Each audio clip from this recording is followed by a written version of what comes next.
All right, I think we can begin. All right, good day, everyone. Welcome and thank you for joining us today. My name is Lilette. I'm currently based in Singapore, IDP Singapore, your host and moderator for today's IELTS Masterclass workshop. So, of course, together with our IELTS expert and with my other co-hosts and co-moderators across the region. So, before we begin, can we please have a few words from my lovely colleagues? Carl, would you mind to please welcome our participants today? All right, thank you so much, Ma'am Lilette. So once again, welcome to everyone. My name is Carl. I'm from IDP Philippines, and I would like to welcome everyone to this IDP IELTS Masterclass Southeast Asia edition. We all hope that you learn a lot from this, and we can ultimately help you out in reaching your desired band score. So welcome, everyone. Thank you. Thank you, Carl. Next, let's move on to New from Thailand. Hi everyone, welcome again to this masterclass session. It's it's really nice to meeting you all. And if you have any questions, please feel free to ask in the chat box as well. Thank you. Thank you so much. Next, Janice from Indonesia. Hello, everyone. Thank you for joining us this evening. And hopefully you can find the session useful. Yeah, again, we'd like to welcome you to the session. Thank you. Thank you, guys. So basically, we will answer all your questions tonight together with our IELTS expert. However, towards the end of the session, please, if you have any specific question that you would like to address to me, for example, I request you to please direct it to Janice later today. All right, so wondering what this IELTS Masterclass workshop is? So this session focuses on 4 IELTS skills. Of course, the listening, reading, writing, and speaking. So from this workshop, we hope you'll get practical tips on how to enhance your English skills and avoid common mistakes. And of course, for you to better understand the assessment criteria and how your skills will be scored. And finally, of course, you'll learn from an official IELTS expert who will guide you and answer your questions. All right, if you are joining us via Zoom, feel free to leave your questions in the Q&A box. And if you are following along with us on Facebook Live, please share your questions in the comment section. And I will read this out to our IELTS expert at the end of the webinar. And before we finally get started, I would like to introduce our IELTS expert today. She has been an IELTS teacher and trainer for more than a decade. Armed with an in-depth understanding of IELTS, she has helped hundreds of people from across Asia to prepare well for it. She enjoys sharing tips and strategies to help test takers to reach the band score they need. As she will be guiding you through our IELTS Masterclass today, do stay with us until the end of the workshop. You will be given a chance to personally ask your questions via our live Q&A. And yeah, so please stay with us until maybe 2 or 2.5 hours. Okay, I'd like you all to please join me in welcoming back our IELTS expert. I think it's been like 2 months now. Yeah, welcome back. Welcome back, Jackie. How are you? Lovely to see you again. Fine. So nice to see you too, Lilette. Missed you. Yeah, same here. And it's really lovely to have so many people with us here this evening. I'm watching the participant numbers going up and up. So it's really great. Welcome. And this is one great thing about the pandemic, I've got to say, is that now we have discovered the joys of Zoom and of getting together virtually, and I get to interact with all of you across Southeast Asia. So just to get started, maybe you can let me know where you are, which part of Southeast Asia or Asia. Sometimes we have people across the world. So if you want to let me know in the chat box, that would be awesome. So I'm in Singapore with Lilette. I'm not actually in Australia, but that's my home country, although I've lived out of Australia for many years. I have a funny accent, as you can hear, but yeah, I'm going back next week, so I'm getting excited. So I put a picture of Sydney, although I'm not from Sydney, I'm from Melbourne, but I see people from Thailand, Vietnam, Philippines, Singapore. Hi, great. Myanmar, wonderful, lovely to have you all here with us. Now, this is your session, so as Lilette said, please feel free to put your questions in the Q&A box or in the chat box, and the wonderful moderators who are experts themselves, they will be able to answer many of your questions.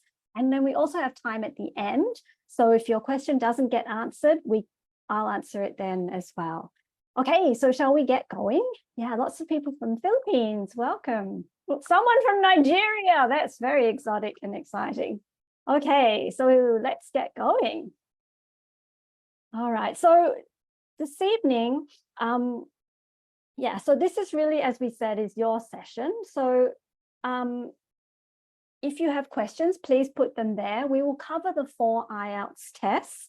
I've been working with IELTS for, I think it's a long time, actually. It's more than 10 years. Yeah, I don't know, coming up to 15, maybe even more than that. Don't want to say, reveal my age to you. But so I really want to give you lots of tips and strategies. IELTS is very much, you do what the examiners want, they'll give you the band score. So the more you can understand what they're looking for from you, the better you can do. So hopefully I can get that across to you tonight. Yeah, so I'll give you lots of tips and pointers. We will refer to this masterclass pack. You should have received a link to that, but I won't really refer to it a lot. Please take time to look at that in your own time. One great thing with IELTS, particularly for the writing, is to look at models, model answers. You know, we don't usually learn a language that way, but for IELTS, it's very good to see what is considered good, what you should include. So looking at models is a really good practice to do. And this masterclass pack has a lot of models in it. All right, so yeah, so tonight we'll talk about like doing practice tests, of course, but really the secret with getting a good score in your IELTS is to get is to be comfortable, natural, and flexible with the language. That's the secret. And so to do that, you really want to be bringing in as much English into your life as possible if you don't already have that. So, you know, using all the spare time. I know a lot of us don't have much spare time, but your commute, if you're commuting, listen to English radio like the BBC World Service. Listen or read news apps, again, like BBC, Voice of America, The Guardian, all of those. Try to speak as much as possible in English. Yeah, just watching Netflix, great. Just surround yourself with English as much as possible. Yeah, so that's the biggest tip really is just have as much English around you as you can. So it is more than practice tests, although of course they're important. We're going to talk a lot about what the examiner's looking for, what they're looking at, especially for your speaking and your writing, and the skills you need to have. And of course, what you shouldn't do, the little things that will pull your score down. Let's see, access to the handout is denied. Okay, maybe the rest of the team can let you know about that. Yeah, okay, so yes, so I want to ask you a few questions. We don't have polls tonight, so I'm just going to ask you in the chat. The chat's going to be our main form of communication. I can't really access the Q&A box so easily, so please open your chat box. I'm going to ask you lots of questions there. So can you let me know, yeah, maybe 3 things. Whether you're going to do academic or general, are you doing paper or computer delivered? There's 2 options now. And what's the minimum band score you need? Just curious to see. We've got academics, we've got general, we've got band 7s, 6s, 7s. Okay, we have a mixture of paper. Okay, I just want to get an overall feeling. So I see 5s and, oh, I see a 5. So 5 is not a very high score. In IELTS, there's no perfect 10, it's a perfect 9.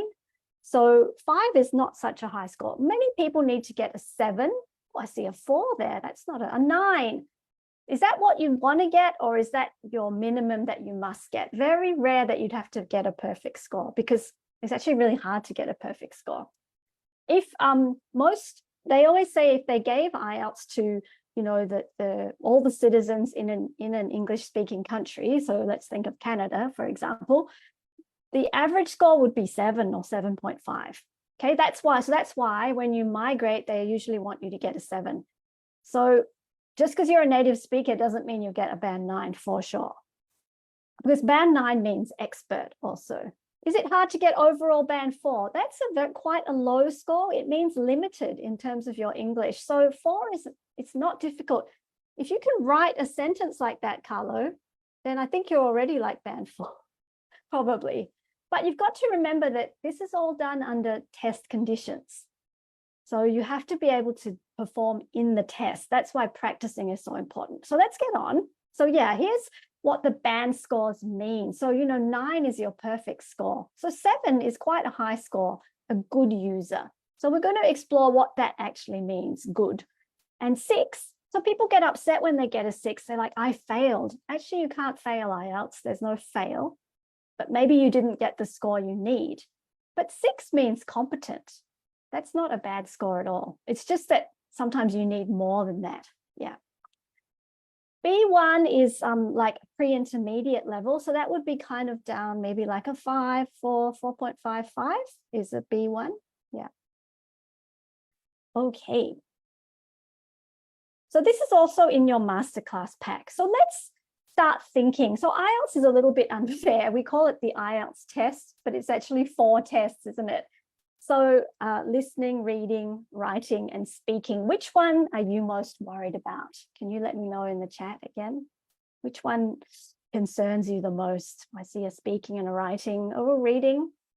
Oh, a few people have reading, but it's usually, as I see here, the writing and the speaking are the ones that people get a bit nervous about. And listening, all of them.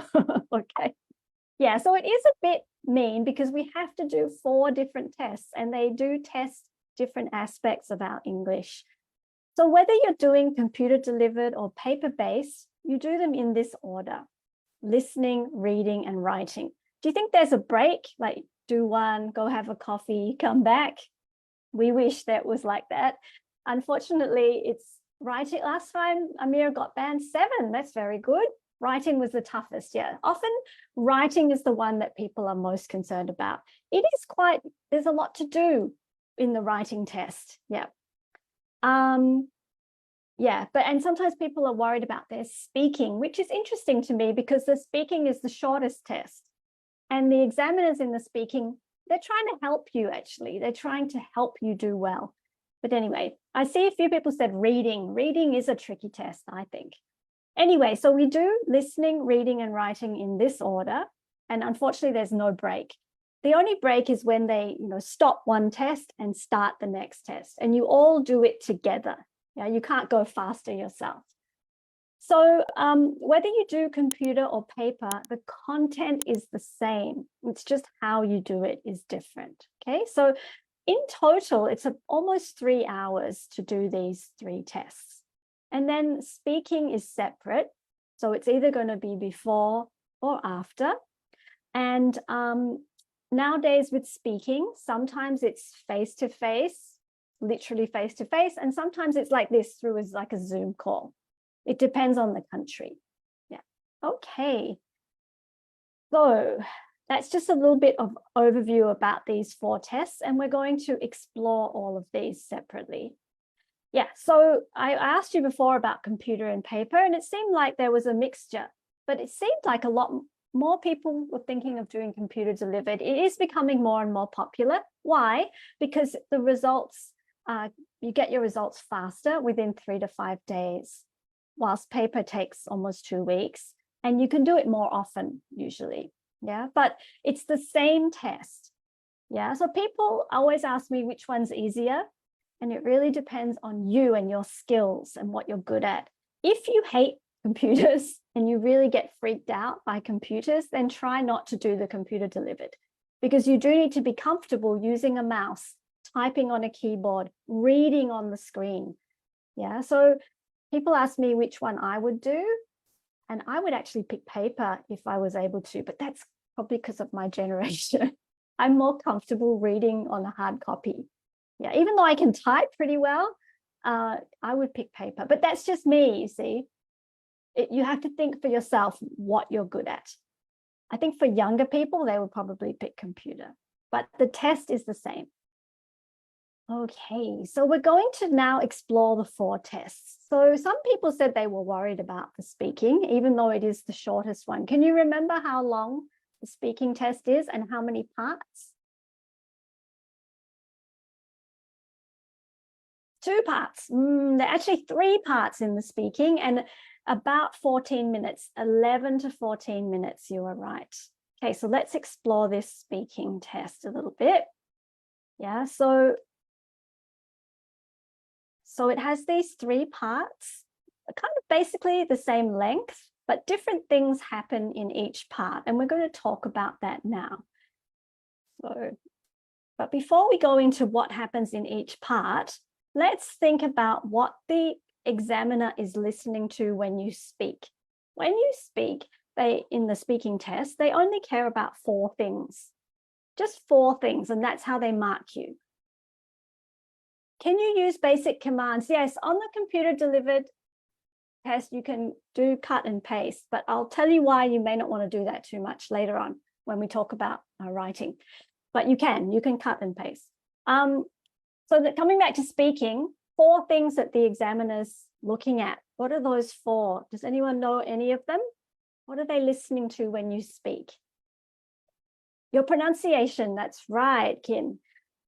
Fluency, yes, that's correct. Your vocab, your grammar, they're the 4 things. So let's talk about these a little bit so you understand. So the first thing they listen to is fluency and coherence. What does that mean? Fluency, can you keep talking? Not too many, I think, oh, we don't want that too much. We want it to be natural and to flow. So first tip, if you don't know what to say it, because at least you're talking. So, oh, wow, I'm not really sure about that. Gee, I haven't thought about that before. Well, maybe. So talk it out. Talk out what's going on in your head. Don't sit in silence. So the second part of this, there's 2 parts here, coherence. What does that mean? So some people can talk and talk and talk, but you have no idea what they're talking about. There's no logic. They go off topic. They go all over the place. We don't want that. You want to stay on the topic. So a good way to do this is linking words. Things like, oh, first of all, another thing I'd like to add, on the other hand, yeah. So your linkers are important. So that's the first thing. Keep talking and these nice linking words. Okay, so that's the first one. Next one, as someone mentioned, is this lexical resource. This is a fancy word for your vocabulary. So if you're going for 7 or higher, you need to use some more unusual words. The examiners hear a lot of good, bad, nice, interesting. Those words are not that sophisticated. So you need to have something more unusual. So instead of bad, what could you use? Often you can give these more interesting words with your adjectives, your describing words. Terrible, yeah, Chrissa. Worse, yep. Awful, hideous, you know. Often these adjectives, you can use more interesting words, but the secret is too with your vocab, it's got to be natural and correct. There's no point in using these big fancy words if it doesn't sound natural. Always with speaking, natural and flexible, that'll give you a 7. Yeah, okay, so the second thing is your vocab. Next thing is the grammar. Uh-oh, okay, yes, the examiner's listening to your grammar. There's 2 parts to this. Accuracy. We do have to try to be correct. Yeah, so to get a 7, about 70 to 75% correct. 8 is 80 to 85% correct with the grammar. Yeah, so careful when they ask you about the past. The questions are not accidental. So they might say, did you have a pet when you were a child? If I say, yes, I have a pet when I am a child, is that okay? No, right? I didn't use the right tense. I spoke in the present. So be really careful. When you hear did, remember past. A lot of people forget the past. Yeah. So, okay, so being accurate is part of grammar, but there's also this bit, range. What does that mean? Okay, so if I say, I like Singapore, it is hot. Is the grammar correct? Yes. Very complex? No. Yeah, it's very simple sentences. But if I say, although I really like Singapore, it does tend to be hot. Oh, already it's a better sentence with 2 parts, 2 clauses, with although at the start. So try to use words like although, however, whereas, while, if is good. Yeah, all of those make your grammar more complex. So, okay, so if you're wanting 7 or higher, you need to have these complex sentences. So that's the third thing. And last one, as someone said, pronunciation. Is since good? Since can be good if you use it correctly with the present perfect. Like I have been living in Singapore since 1993. I'm not joking. Yeah, so pronunciation, okay, is the last one. So this is not about your accent. We all have accent and a different kind of accent. It's about how clear you are. Okay, so my big tip here is, what do we do when we're nervous? What do we tend to do? We tend to want to get out of there quickly. Sometimes we stutter, yes, but we tend to rush, right? Nervous, so we speak very fast. That's not going to help you with your pronunciation. You don't want to be too slow, just want to be nice and steady. Move your mouth. See how I'm moving my mouth to be clear? Yeah, be really clear. That's going to get you a good score for pronunciation, being very clear. And then if you want a higher score, like a 7, more like an 8 or, higher, you need to have correct intonation. So can you hear when I speak? So I put the emphasis on the nouns, the things, and the actions, the verbs. Yeah, so my intonation sounds like this. Na na na na na na na na na na na na na. So if you want a higher score for speaking, you need to have correct intonation and stress. A good way to improve this is start watching your TED Talks and Netflix and read, put the subtitles on and read along and copy not their accent, but copy the stress and the intonation. That will help you a lot with your pronunciation. Okay, so all right, we talked about this slide a lot. Why? Because this is what the examiner's listening to. They don't care what you wear. They don't care if you make eye contact. Doesn't matter. Only these 4 things. And they mark them all, each one out of 9. So to get that 7, you need 7 being fluent and logical, 7 for the vocab, 7 for the grammar, 7 for the pronunciation. Then you get 7. It's a numbers game. As soon as you get 1 6, so just say here you're too fast and you get not quite clear and you get 6 for pronunciation, 7, 7, 7, 6, that gives you a 6.5. Yeah, so it's really a numbers game. That's why very important that you record yourself practicing and analyze what you do, work out what you do well and what you need to improve on. Okay, so that's how they mark you. Okay, we spent quite a bit of time on that slide. So let's look at what happens in the speaking test.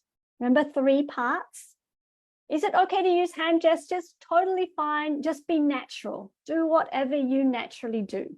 But they don't mark you on hand gestures. So if you speak better, like me, I use my hands, fine. All right, so part 1 is all about you. They're going to ask you about 12 questions within the 5 minutes. Yeah. Now, remember, it's a speaking test, so you want to expand. So for each question, try to say a bit more. Yeah, try to say 3, maybe 3 ideas for each question. Your good friend for the speaking test is the B word, because, and for example.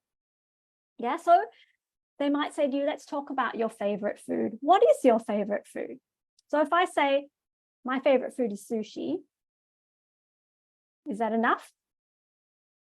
No, right? I need to expand. So I really love sushi because of the texture. I really love the combination of different textures together. So there's the moist rice and then the crispy vegetables, and together it's like a flavor explosion in my mouth. Something like that is fine, okay? Now, someone's asking, is it okay to be informal? So it's a speaking test. So you don't want to use a lot of slang, but you can be yourself. Think about how you do in a job interview. You want to be yourself, but you are a bit more formal. Okay, that's kind of the right tone, but it's not really uptight. You do want to be yourself. If you want to crack a joke, that's fine. Yeah. Okay, so they will then ask you other questions. So careful with the grammar. Have you ever made it yourself? If I say, yes, I make it myself. Is that okay? No, right? This is present perfect. Oh yeah, I have made it in the past. Not very often because it's very fiddly or whatever, you know, so always give reasons and examples. Okay, so in part 1, it's all about you. Will I be assessed based on my performance in part 1 and part 3? Great question. In the speaking test, you're assessed across the whole test, 3 parts. Yeah, the examiner will mark you at the end, but they'll think about the whole test. Okay, let's move on to part 2. So part 2 is the weird part of the test called the long term. So there's certain numbers in part 2 of speaking. There's 1 minute. What's the 1 minute for? 1 minute to do something. The whole test is recorded. The whole speaking test is recorded. This is good because you can have it remarked if you don't agree with the mark. Yes, you have 1 minute to prepare in part 2. Then you have 2 minutes to do something. What's the 2 minutes for? It's called the long turn. Yeah, so you have to speak for 2 minutes. It's really quite long. We're not used to it, but you don't know how long it is because you don't have a watch. So your job is you have to keep talking until the examiner says, thank you. And that's 2 minutes.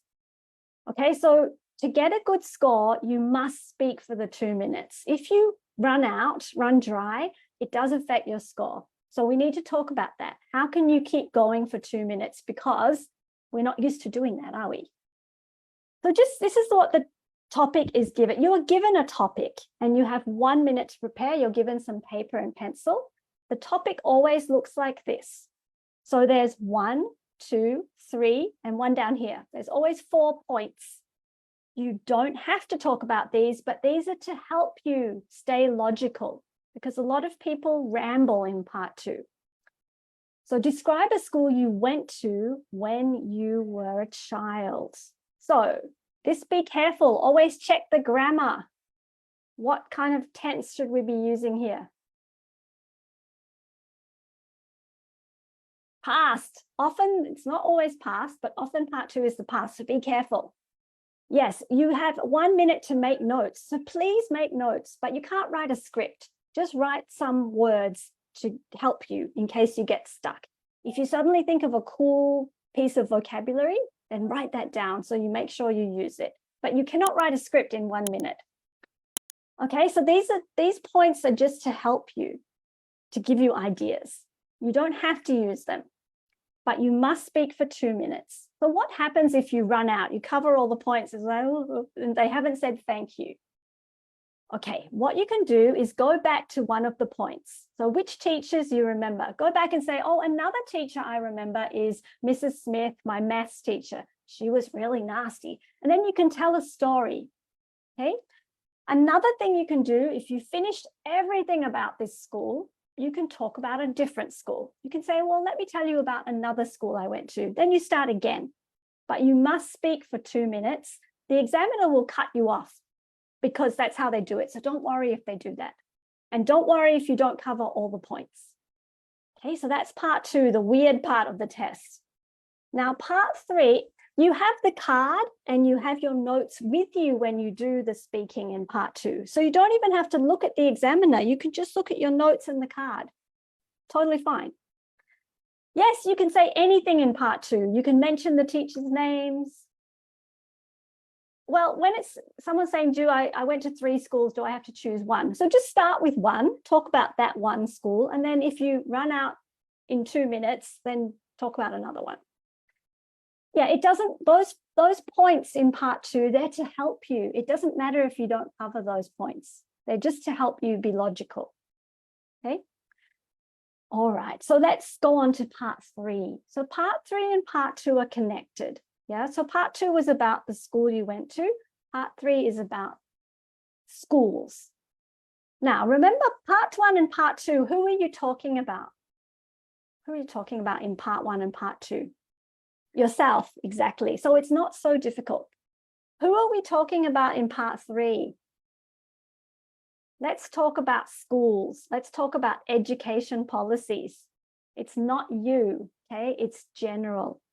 So my big tip here, you have to give your opinion. So it is what you think, but your examples must not be personal. You can't say my family and personally, I do this, because the examiner will say, but what about in general? And it will affect your score.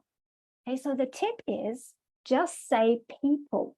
Instead of saying, oh, I do this and my family does this. Don't say that. Just say people. Actually, you can talk about yourself, but just say people in part 3, okay? It's general. Now, the questions can become more abstract. They start out quite straightforward. So like, let's talk about schools. What kinds of schools are there in your country? Yeah, so that's not too bad, is it? Oh, in part 2, you don't have to worry about the timing. The examiner will control the timing. They will stop you right at 2 minutes, okay? So don't worry about that. Yeah, so what kinds of schools are there in your country? Now I'm asking you, actually asking you, what kinds of schools are there in your country? You tell me in the chat box. So if I talk about Australia, which is where I went to school, I think there are 2 main types. There are government schools and there are private schools. Yeah, and probably the government schools are where the majority of people would go to school. Yeah, so here we've got people telling me private, semi-private, public. Yeah, that's great. So you can explain what it means. Okay, so remember the same thing. We try to say 3 points for each question. Then the question, homeschooling as well. See, that's interesting too. So the questions may become a bit more challenging. That's a good sign. It means the examiner thinks you're good. Okay, so they might move on and say, let's talk about education policies. Is it important for the government to be involved in planning the content of the curriculum at school? Okay, so the questions become a bit more challenging.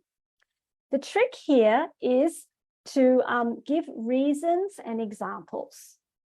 So here's one, is it important for the government to be involved? Then it's asking for your opinion. So you would give your opinion, right? Like yes or no, whatever you think.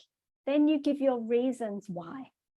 So part 3, we need to practice. You can find all the questions out there on Google because we don't talk about this with our friends. What are you doing? Should all education be free? We don't do that with our friends, okay? Not really. So we need to practice this part. That's the only way about it. But part 3 is the most important part of the test, really, because it's more challenging. The examiner is seeing what you can do. Yeah, so you need to practice this part. But when they mark you across all 3 parts. But you want to peak in this part 3. Yeah, so then you're not graded based on how many questions. Remember the 4 things they're listening to? So they're listening to your grammar, your vocab, your fluency and coherence, and your pronunciation. But if you can't do part 3, yes, it will affect your score because it's the more challenging part of the test. So we need to make sure we peak in part 3. Okay, so that's the 3 parts of the test. Now, we'll just watch a little bit of this guy because time is always, as always with this webinar, time gets away from us. I'll just show you a little bit of part 3 so you can see the type of questions and the type of answers. This candidate got 7.5. It's quite a high score. It means some things were 7 and some things were band 8. So it's really good. So let me just find out where he talks. Okay, around about here, I think.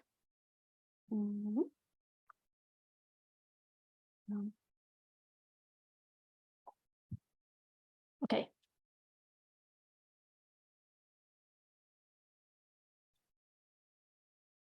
Part 3, general.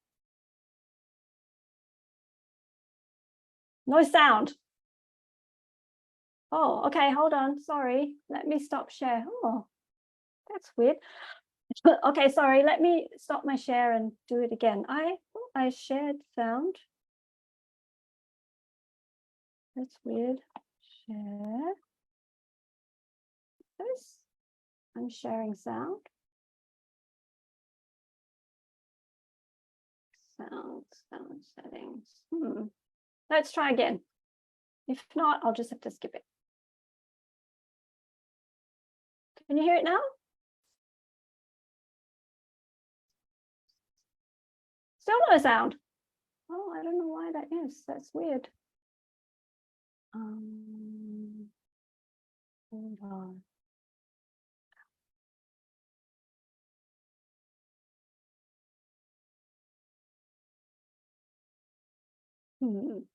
Okay, let's try one more time. If not, I'll just skip it.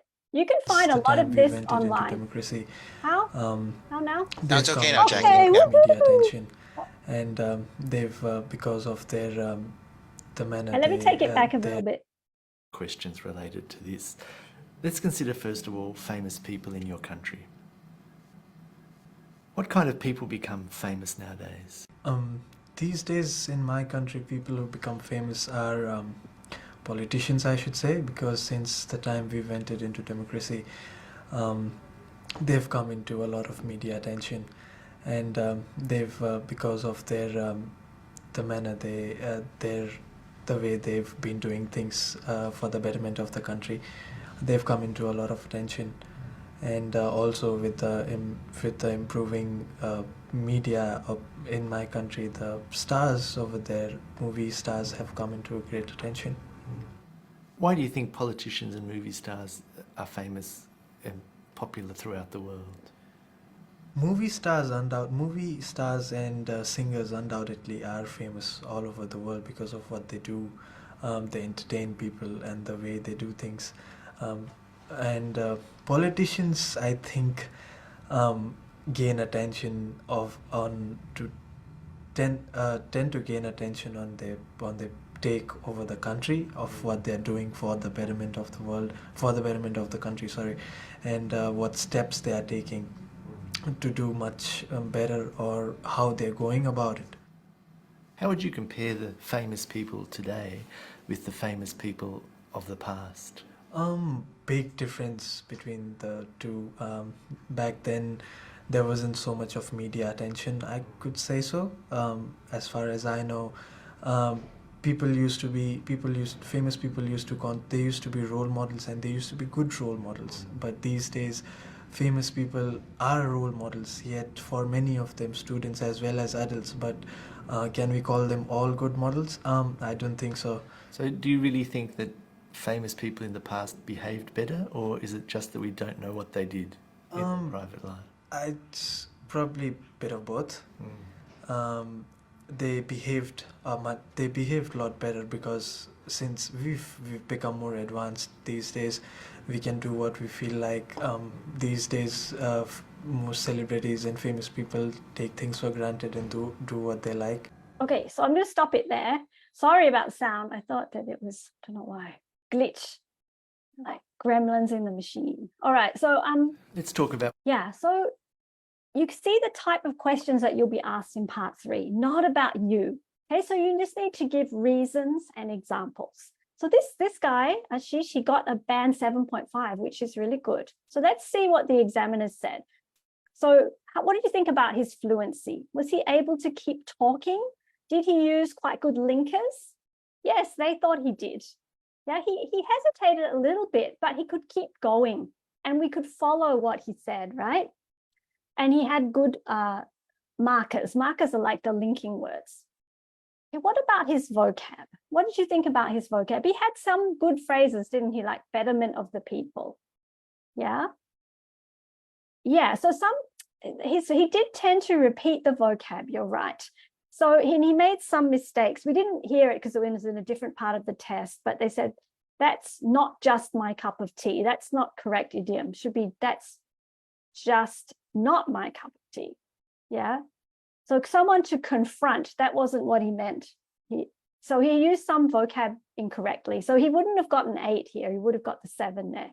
His grammar, it was mostly correct. He made a few little mistakes, but remember, a band 8 is not perfect. So he has quite a range of structures and not that many errors.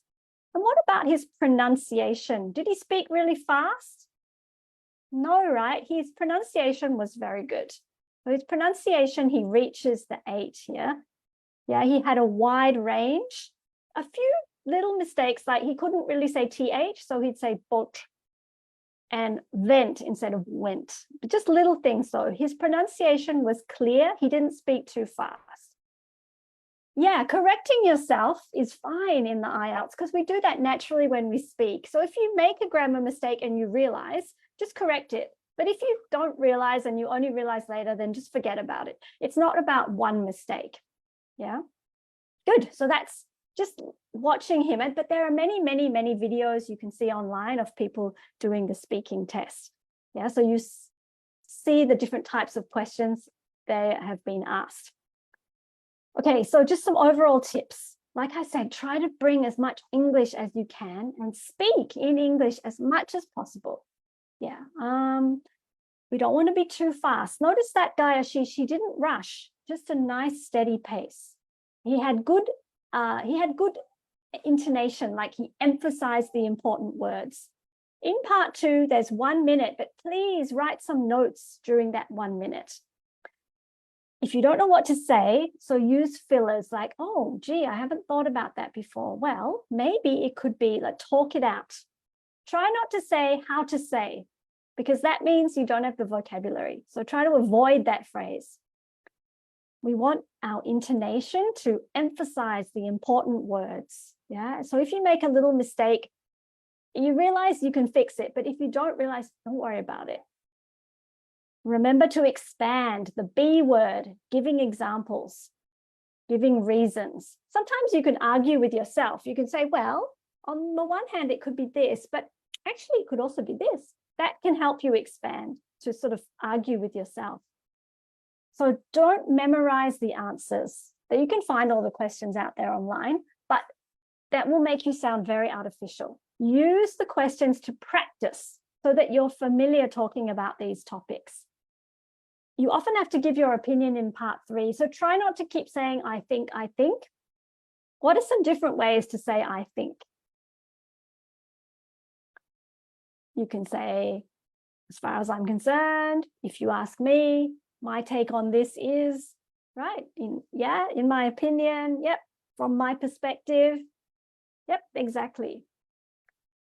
So, yeah, so someone's asking if you can see the notes. Yeah, in part 2, you see your notes, you see the topic. You don't have to look at the examiner at all if you don't want to. So part 2, you have all that with you. But in part 3, these are some of the common topics that come up. They're similar to what's always in the news. So that's why following the news is good. So things like education, health, the environment, fitness, travel, transport, the media, entertainment, all those topics. Yeah. And you don't have to remember stats or dates or those kinds of things. It just gives you examples of things that are happening in the world. It also will help you with your writing, as we'll see soon. So we are going to go on and can you bring pen and paper? You will be given a pencil and some note paper in the speaking test. You can't take anything in except a clear bottle of water. That's it. All right, so let's move on now. We're going to talk about the writing test. I think most people were most worried about this test, and it will take some time for us to talk about it.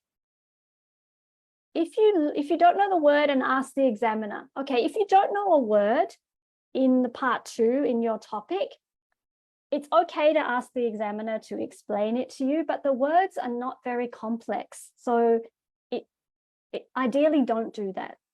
Yeah, but if you have to, because you really don't know, then it's okay, you can ask. Yeah. For speaking test via conference call, will the question be flashed? Yeah, so if you're doing your speaking test on video, the examiner will share the topic and it will stay there for the whole of the part 2. So don't worry, it will be there. And you can you can use paper and pencil again to make notes. Yeah. All right. Can you mix American and British pronunciation? If you want to, you can.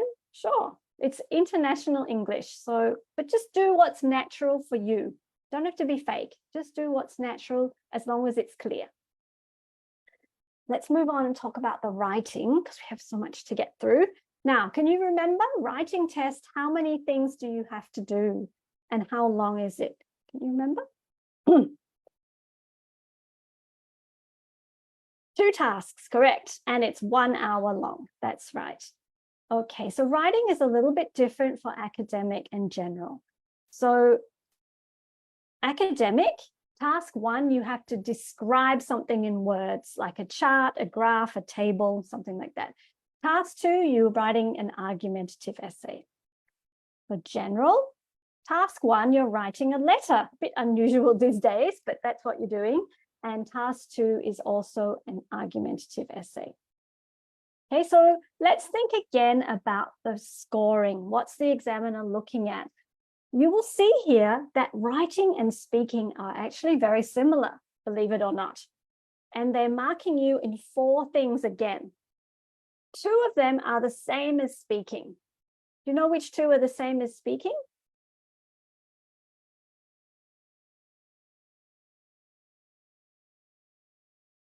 Yeah, the grammar's the same and the vocab. Exactly, it's the same. Okay, let's look at the other things that the examiner's looking at. First one is what we call task achievement or task response. Task achievement for task 1, task response for task 2. Basically, this means, did you answer the question? Did you stay on the topic? So here's another big tip for IELTS. Actually, for every IELTS test, please follow the instructions.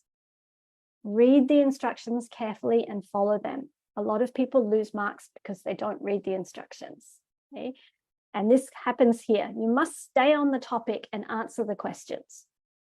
All right, next one is coherence and cohesion. So we saw this before, didn't we? Fluency and coherence.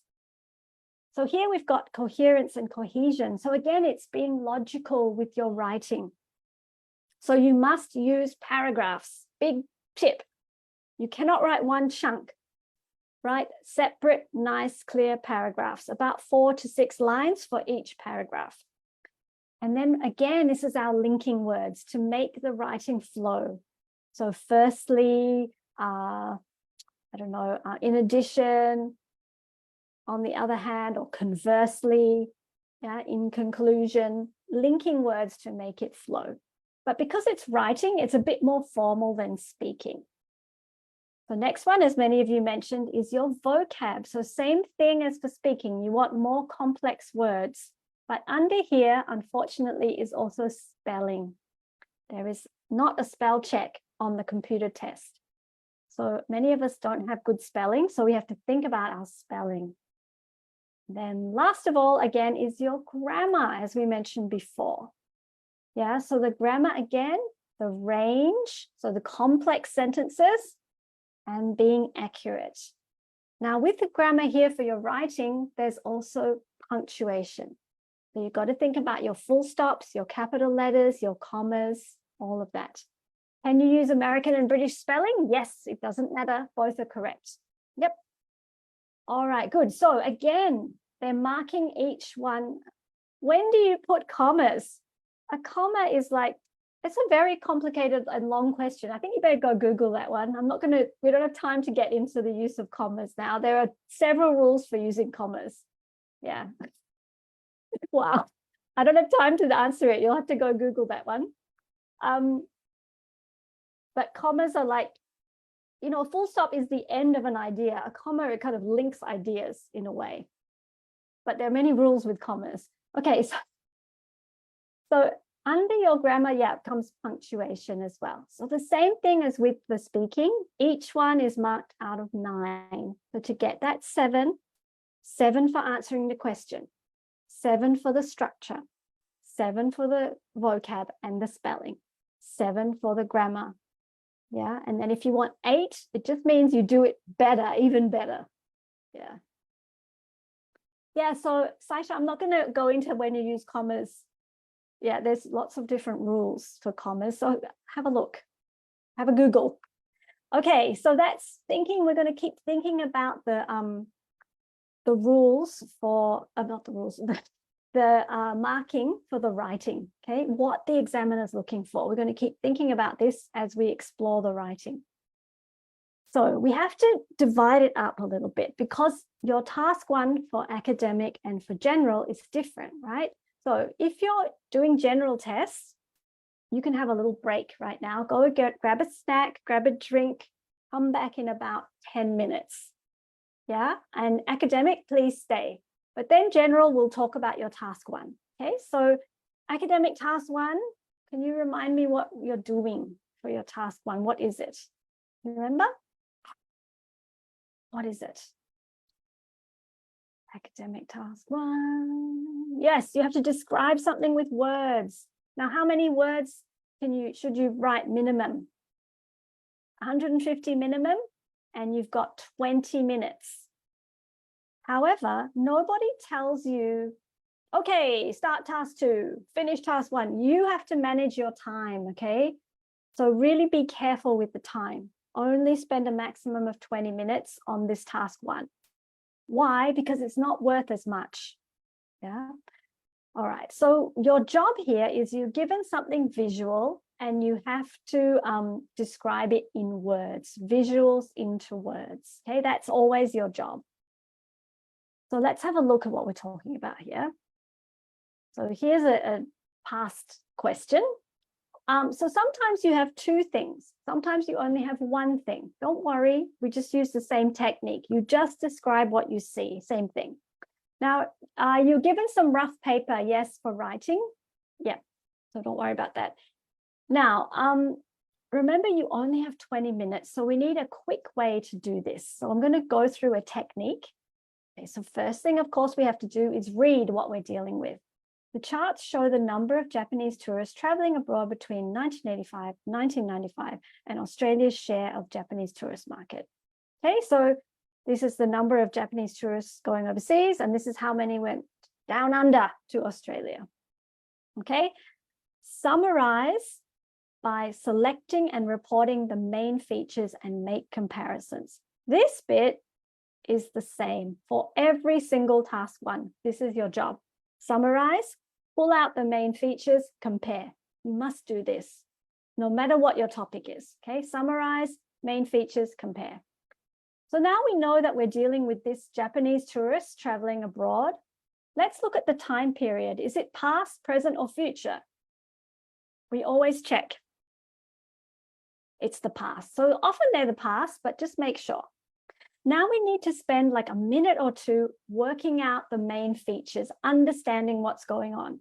I always do this by asking myself some questions. So first we'll look here, Japanese tourists traveling abroad. I always look at the vertical axis, number in millions. Be careful. This is not 246. It's 2 million, 4 million, right? So be careful. And here we've got years, 85 to 95. But now I ask myself some questions. Overall, because we'll have to find the main trend, right? Overall, is it up or down? Up or down? Up, that's right. Okay, now, next question. We look at every time you have a graph, you look at the start, you look at the end, and you look at the peak. A good word to use is approximately. That was a nice safe word. So here in 1985, how many people going abroad? How many Japanese tourists going abroad? Approximately 5 million, right? Now, what about at the end of the period, 1995? Approximately how many? About 15 million, that's right. Now, which year is the peak here? Which year is the highest? It's this last year, isn't it? Yeah, so that's also, the highest is also the peak. I mean, the last year is also the peak. Now, we have to pick out any other interesting features. So when it's the same trend, up, up, up, up, up, we don't have to mention every year. We only mention where it changes. Also, it's good to describe how this is increasing. 4 to almost 12 million in 5 years. What kind of increase is that? Is that slow, gradual? What is that? Probably steady, yeah, steady, noticeable. Okay, now, see here it changes. We need to highlight this year. Whenever there's a change in the trend. Yeah, so we will definitely have to highlight this year. Okay, good. So now we need to quickly look at the other one. So overall, is it going up or going down? Up or down for this one? Yeah, overall up as well. Some changes, but overall up. So again, we look at the start. It's only now, oh, we forgot to look at the vertical axis here. Percent. Now we're not millions, are we? Percent. So be careful. And here's the year. So 2%. Then what about the end of the period? How many percent? Just under 6%. Which year is the peak, the highest point? Yeah, it's not the end, so careful. So the peak is 94. We'll need to mention that. Any other year that we need to highlight where things changed? Which other year is important? Yes, here. Okay, so now we know what we're going to talk about. So now we better start writing because we only have 20 minutes. So first thing we write, there are kind of 3 rules when we write. We need an introduction. We need to pull out all the data with lots and lots of numbers. And we need an overview summarizing everything. We must have these 3 things. So fastest way to write the introduction is to paraphrase. Just change the words. Don't copy it because they're not your words. So just paraphrase. So the number and chart compare the number of the chart and graph compare the number of Japanese who spent their holidays overseas from 1985 to 1995 with the proportion of them who visited Australia. See, so just rewrote the topic in different words. So that's the introduction. Now we describe with lots of data. So here are the 2 things we have to describe. When you have 2 things, the easiest way is just talk about this one in 1 paragraph and then talk about this one. Otherwise, it's too confusing. Okay, so let's see how it's done. So we start with the start. In 1985, only about 5 million Japanese traveled abroad, after which the number increased steadily, just as you said. By 1990, the number had more than doubled to 11 million. So remember, we have to say what it goes to. You can't just say increase steadily. From what to what? You must include the numbers so the examiner could draw it from reading your description. Apart from a slight drop the following year to just 10 million, the upward trend continued until the end of the period when numbers reached over 15 million. Yeah, so you could draw that. Now, a couple of things to highlight. Remember, we have to do comparing. We must. Can you pick out any comparing language? There's some in the 2nd line, and there's some in the 4th line. Apart from, yep, that's one. And after which, and until, comparing different times. You must do this. That's what you have to do, part of what you have to do, comparing language. Other ways to compare, in comparison, similarly, yeah, in contrast, like that. Also, remember that to describe, use different ways to describe what's happening. So increase steadily, that's nice. A slight drop. So not just a drop. What kind of drop? A slight drop. This is important as well. Okay, now we talk about the other one, the other graph. While Australia was the destination for under 2% of Japanese tourists in 1985, this percentage had risen to over 6% in 1994. Remember the peak that we picked out. The proportion grew consistently. There's that language again. Grew consistently, apart from a slight fall in 1990, 4.5 to 4%. After reaching its 1994 peak, the percentage declined marginally, nice language, to 6% in 1995. So can you see here, we say what it went up to and what it fell to 6%. Yeah. And here we have the numbers. You must include the numbers. Also how, describing how, slight fall, declined marginally. And remember the comparing. Can you spot the comparing words? The first word is comparing, while. There's another one in line 5 and line 6. Apart from and after. Okay, so we must have this comparing. Okay, so that's how you do the task 1. We have one more thing we have to finish with. So if you forget the numbers, like you just say it rose, it fell, it increased, it decreased, you will get band 5 for your task achievement. You must say from what to what. Okay, so we finish with this overview. Now you can put this second also if you prefer, up to you. But here it's at the end. Overall, despite the relatively small proportion of Japanese tourists coming to Australia, the Japanese tourist market corresponded closely with the growth in Japanese tourism overseas, generally with the trebling of both in the 10-year period. Is there any actual data in this paragraph? Yeah, there's none. So that's exactly right. The overview describes everything, the main trends, in 1 or 2 sentences with no numbers. So you must include this overview, either at the end or second after the introduction, up to you.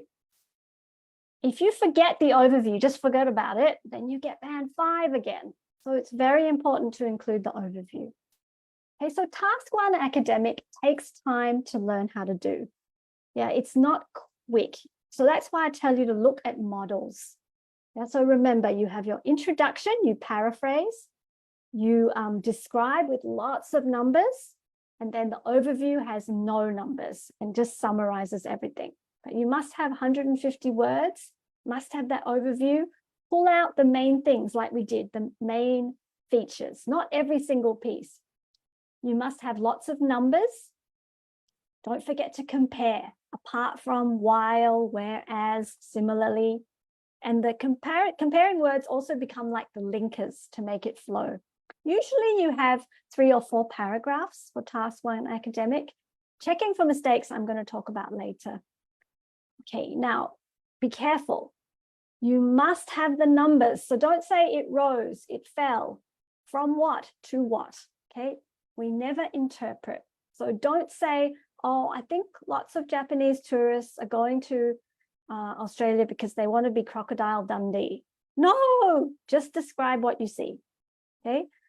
And don't describe everything, just pick out the main features. You must have that overview as well.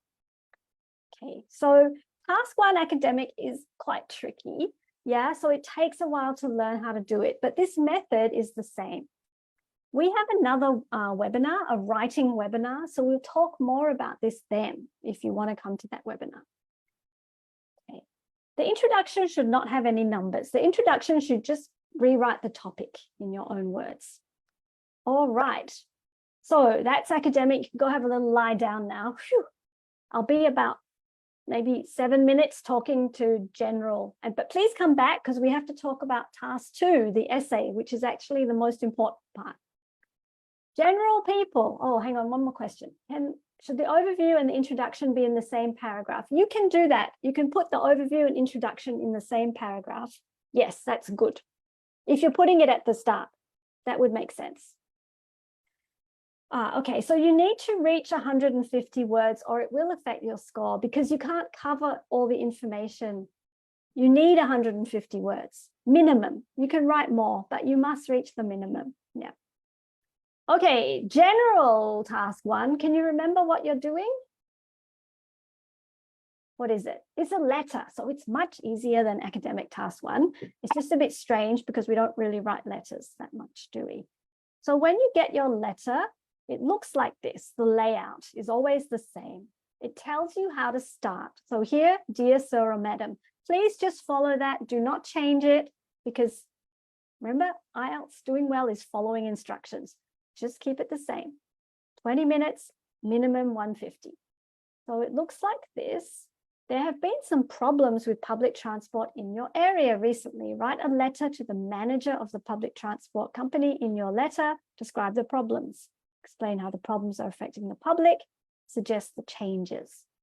So in the letter, you also have 3 things you have to do. Yeah, so first thing we always do, we look at how we start and we look at who we're writing to. Manager, dear sir or madam. What's our tone going to be? This is the first important thing. What's our tone? This person's the manager and dear sir or madam. So what tone is that? It's formal. That's right. Okay, good. So that's the first thing. So the language we use will have to be more formal. Second thing, purpose. Why are we writing the letter? The overall purpose. Okay, so this will always be up here in the first sentence. There have been some problems with public transport in your area recently. We can state the purpose with to. So why are we writing? To share about problems with public transport. It's not really complain. It's like to complain is also a bit too general. We're writing to share or to bring up problems with public transport in our area. Yeah. Now, so that's the second thing. We work out the purpose. Third thing, we look at the bullets. How many bullet points are there? There are always three. So we look at them carefully. Describe the problems with an S. Is it okay if I talk about one problem? No, we must think of more than one problem. So this is where in the letter you have to use your imagination a little bit and think of what the problems could be. But please make it real. Don't make up some crazy thing like, you know, there's aliens on my bus. Yes, it's very creative, but it won't give you a good score. It has to be real, like you'd really send that in New Zealand or wherever. Okay, explain how the problems, excuse me, are affecting the public. Suggest changes, again with an S. So there are three things we have to do in the letter. Okay, so let's get on. So remember, there we have to have the purpose, and the purpose will always be at the start at the letter. We must cover those 3 bullet points, and we need to keep the right tone. So let's have a look again at a model. Remember they said to start, dear sir or madam. I am a resident of Newtown and I'm writing to draw your attention to recent problems with public transport in our area. Okay, so this is the first paragraph. Can you see the purpose why we're writing with a 2? Yeah, so Brian actually mentioned it, to draw your attention to recent problems. Okay, now see the start here. I am a resident of Newtown. It's good to have a bit of background about you.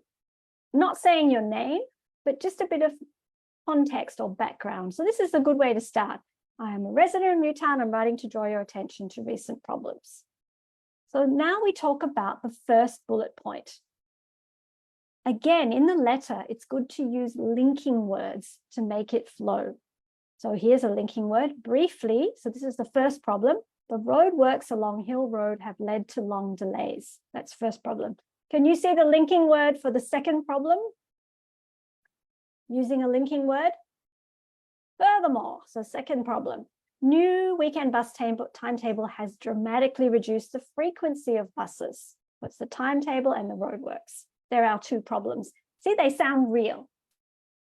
Okay, now we have to talk about the next bullet point, effect. So here we're using what we call a topic sentence to introduce, we say what the paragraph's about. The effect of these actions becomes very obvious during peak hours. So that was the bullet point, wasn't it? The effect. During peak hours on weekdays and busy shopping hours on Saturday mornings, there's high level of public concern. Public transport users find it takes 20 minutes more to travel the length of the road. As well, shoppers, so again, a linking word, shoppers who travel by bus on Saturday mornings to shop in Newtown find it is not worth the trouble, leading to a drastic downturn in retail trade in the town. So this is how it's affected people. Yeah. So notice here too that we have to think of ideas that sound real. Also, some good use of vocabulary here. Can you spot some nice phrases? Can you spot some? In the second last line, there's very nice. Yeah, but a drastic downturn. Oh, it still sounds real and natural, but it's very nice vocabulary.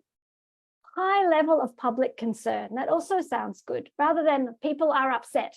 This is more sophisticated. So that's what we want to do with the vocab. The third bullet point are the changes. Again, we're using some linkers. May I suggest that buses be rerouted along Great East Road until roadworks on Hill Road are complete? 1. I would also, linking word, recommend a return to the old weekend bus timetable. I'm sure these steps would be warmly welcomed by both users of public transport and local shopkeepers. That's the third bullet point, the changes. Last paragraph, we just point to the next step. I look forward to receiving your response to my suggestions.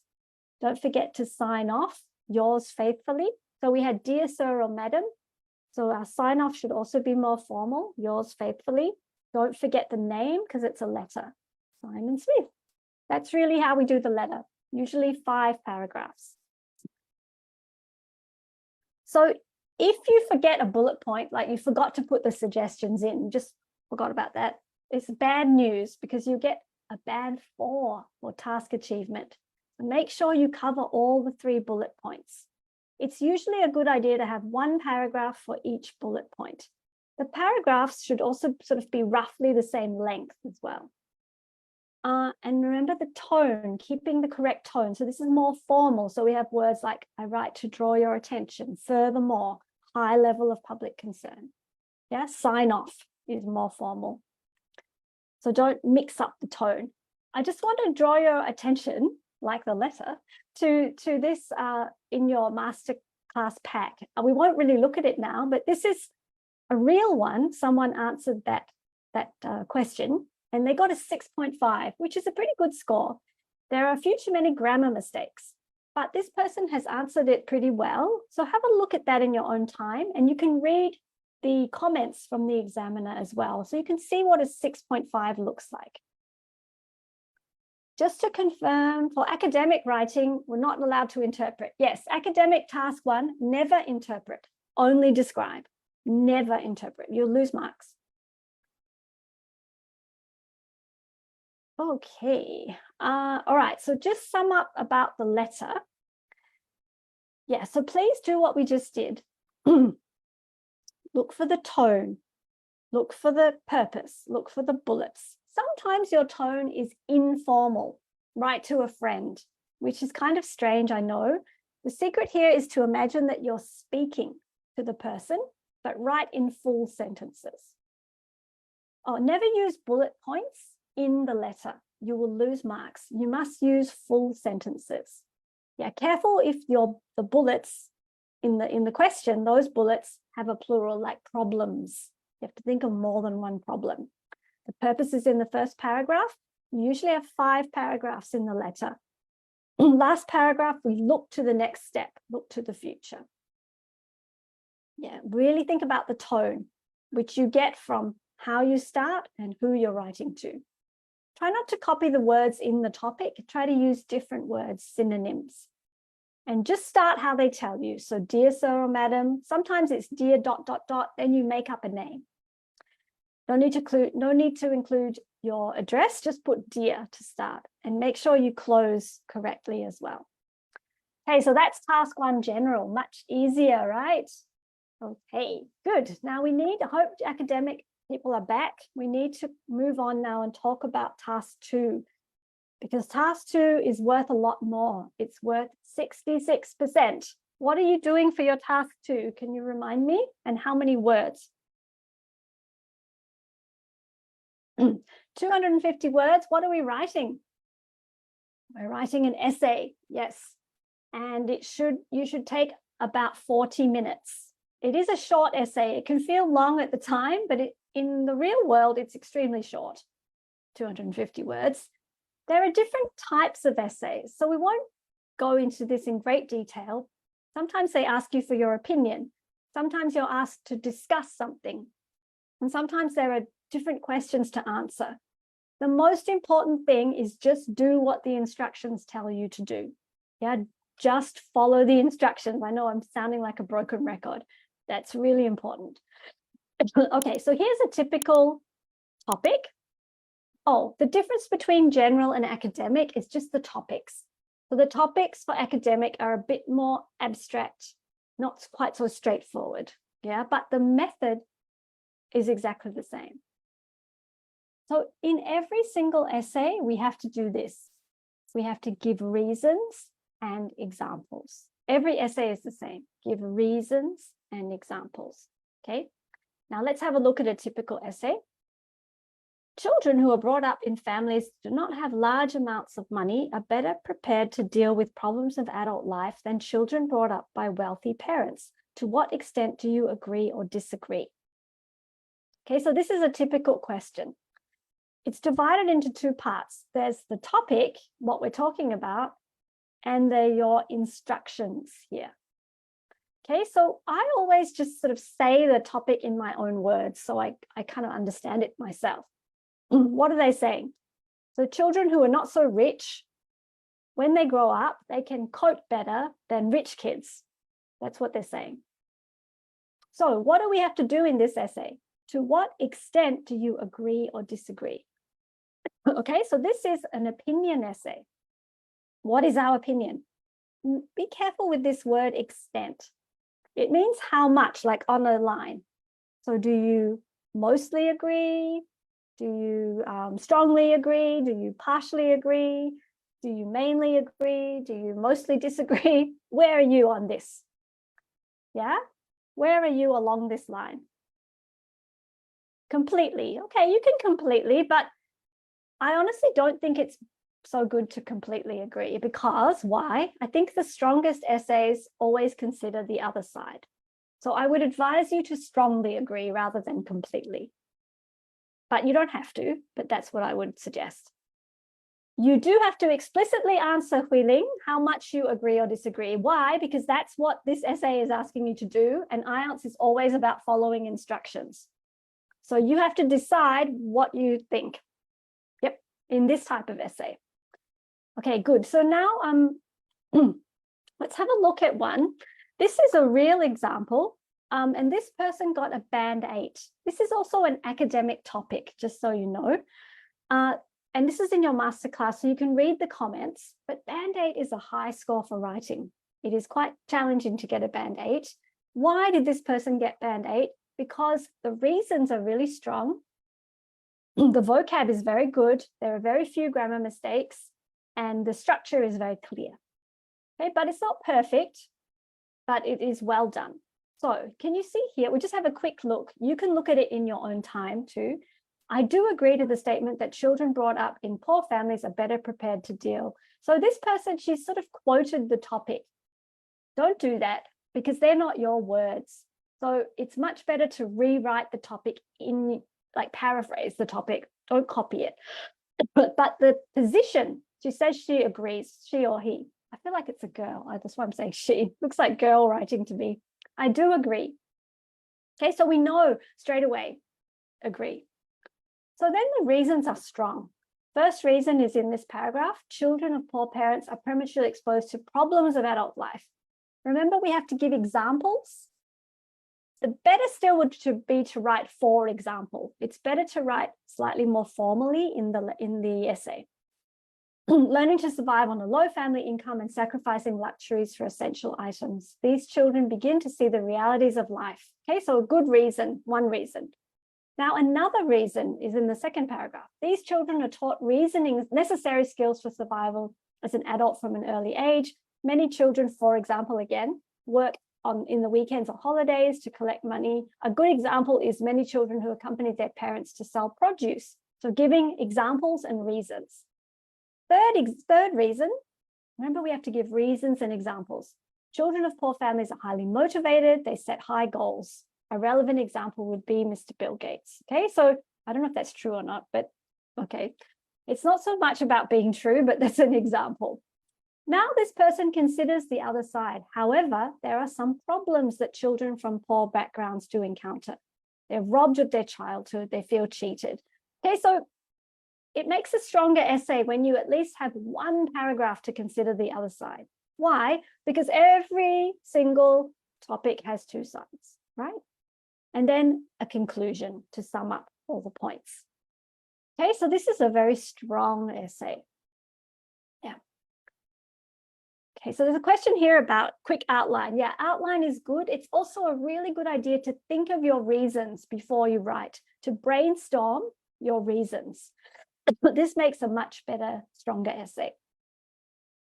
Okay, so sometimes it's not opinion. Sometimes it's this. Some people believe that the increasing popularity of shopping as a leisure activity is a positive trend. Others believe it is harmful to individuals. Discuss both these views and give your own opinion. So here's the, yeah, you're right, that in the previous one, the person didn't say to the extent in which they agree. Yeah, so to me, that's not a perfect essay, because you should say, if it's what extent, you should say to what extent. But because in balance, everything else was very good, it's still got a band 8. Okay, so it's, if you do one small thing that's not perfect, it won't affect, because they're looking at the whole essay. Yeah, but good that you noticed that. All right, so this type of essay, is different, right? So once again, I always say what the topic is to myself. So some people think shopping as a leisure activity is good. It's a great thing. Others think it's harmful to individuals.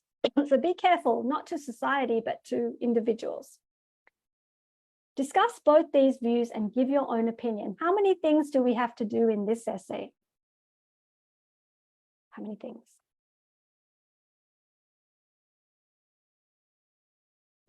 3, that's right, Michelle. 3, discuss both these views. So view 1 is always some. Some people think that shopping is getting more popular, and that's great. View 2 is always others. Others believe it's harmful. So you have to think of reasons and examples to support view 1. Then you have to think of reasons and examples, view 2. Then you have to give, the third thing is your own opinion. Maybe it's a mixture of both, or maybe it's different. Okay, so 3 things to do. Same thing here, give reasons and examples, always the same in every essay. Okay, now, other type of essay is a multi-part question. So this one is similar, the topic is similar. Shopping is becoming more and more popular as a leisure activity. However, some people feel that this has positive and negative effects. Why is shopping so popular? What effects does its increase in popularity have on individuals and society? So there are 2 different questions here. So we have to think about why. Why is it so popular? And what effects does it have on individuals and society? Excuse me. So how many things do we have to do in this essay? Yeah, 3 again, because be careful. We have to think how it affects individuals and society. So always read the questions very carefully. So once again, let's look at another model. This one also got band 8. This is a general topic. You can see the slight difference in the topics. So this one also got a band 8. Personally, I don't think this is a band 8 myself, but maybe I'm being a bit hard because I feel like some things are not quite done correctly. But anyway, it got a band 8. So remember you have to talk about why shopping is popular. So here the person has a general statement to start with, like an introduction. Shopping is very popular among the majority, despite their age or social standards. So that's an introduction, that's fine. This is due to the fact, this should be a new paragraph. Talking about the reasons should not be part of the introduction, if you ask me. And this means that this paragraph is very long. It's too long for IELTS to me. A good paragraph is 4 to 6 lines, okay? But, okay, they talk about the reasons, but here in this paragraph. Okay, so that's good. They've answered the question. Then the most important effect has on individual is it nourishes self-esteem. So they're talking about effect on individuals, which is good. And then the increase in popularity has many effects on society. So talking about effects on society. So that's also good. And here's more effects on society. So they've answered the question well. The conclusion to me is also a little weak. I find shopping an interesting and pleasurable experience. Did they ask your opinion on shopping in this essay? No. So actually, it's not really a good idea to do that. The conclusion really should just summarize all the points. If they don't ask you for your opinion, don't give your opinion. Yeah. Can you merge about individual and society together? You could do, but it's a bit different, right? They've specifically asked you to talk about the effects on individuals and effects on society. Try to be as clear as possible in the essay. That will get you a good score. So I think it would be clearer to talk about effects on individuals and effect on society because it's different. Okay, all right, so have a look at that one. It's also in your IELTS pack. Okay, so just some overall tips with the essay. Remember that the essay is worth 66%, so spend most of the time on it, the full 40 minutes. Analyze the topic, work out what the topic's about, and then your instructions. What type of essay is it?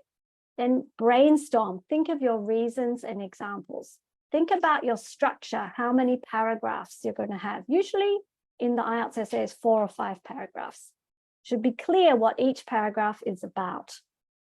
Vocab and grammar, we didn't really get to talk about. Looking at models is a very good idea to see like the kinds of vocabulary the types of vocabulary that's considered good, and the types of grammar, more complex sentences.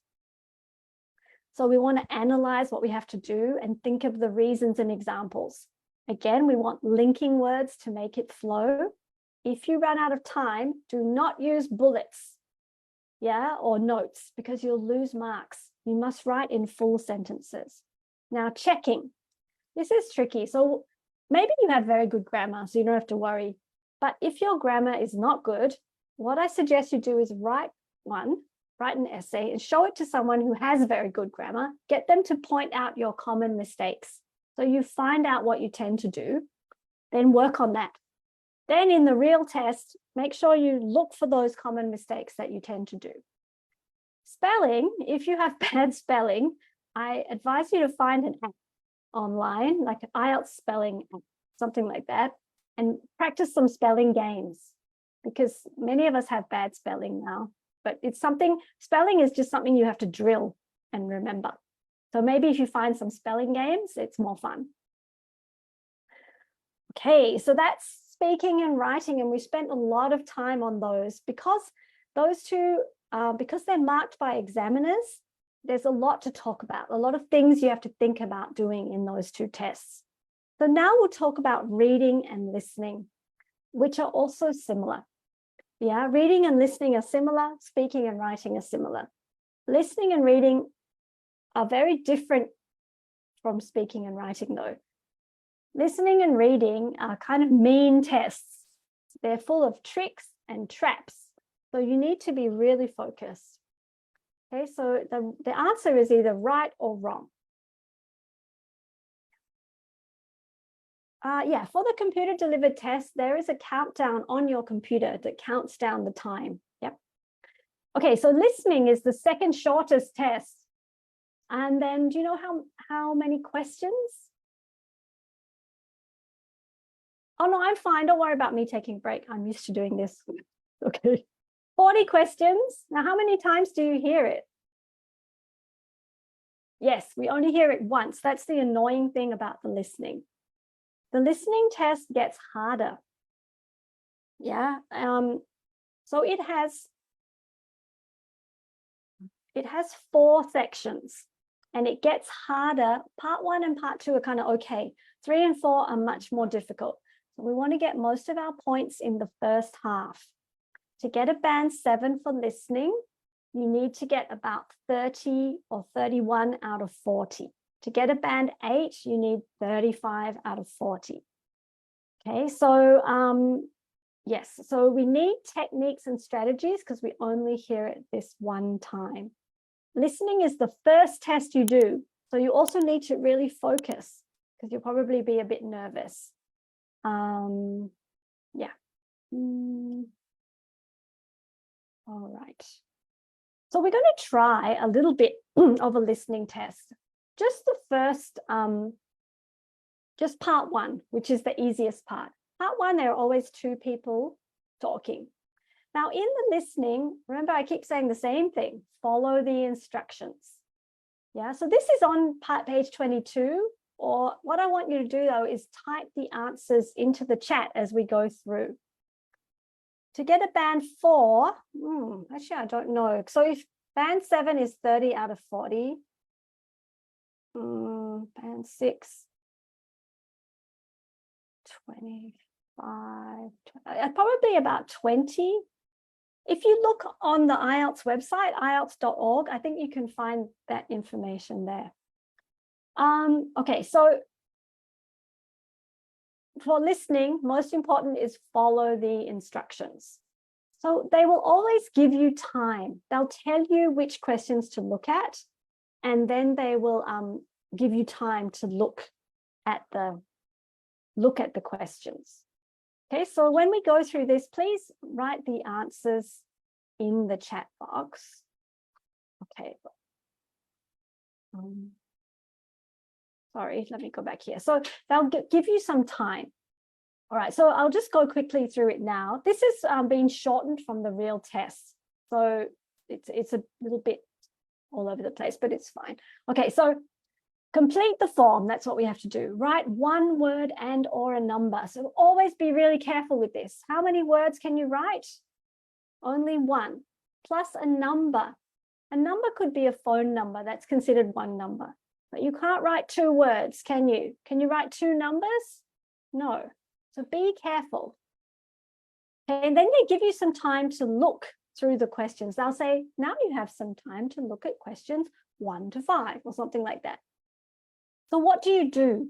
You quickly go through and predict what it might be. So Theatre Royal Plymouth booking form, date Saturday. So it's going to be some kind of date, isn't it? Time, tickets, 3 adults, 1 child, seats in the, this is some part of the theatre. So because they're going to a theatre, row number. So remember in the theatre, they always have the row and the seat number, delivery post, total payment, card details, type. So this might be Visa, number, credit card number, name. So it's going to be some kind of name, additional requests, put on the mailing list. So this shows you the pattern. We have to write sort of in the same way, put on the mailing list, book something. Do you have to write with capital letter if the sentence, yeah, if it's, they're not really strict about the punctuation actually in the listening test. So it's probably good if you write with a capital letter, but if you don't, you won't lose the mark. However, listening test is also a spelling test. If you don't spell it properly, you won't get the mark. Yeah, so I'm going to, let's play it and please write the answers in the chat as we go along.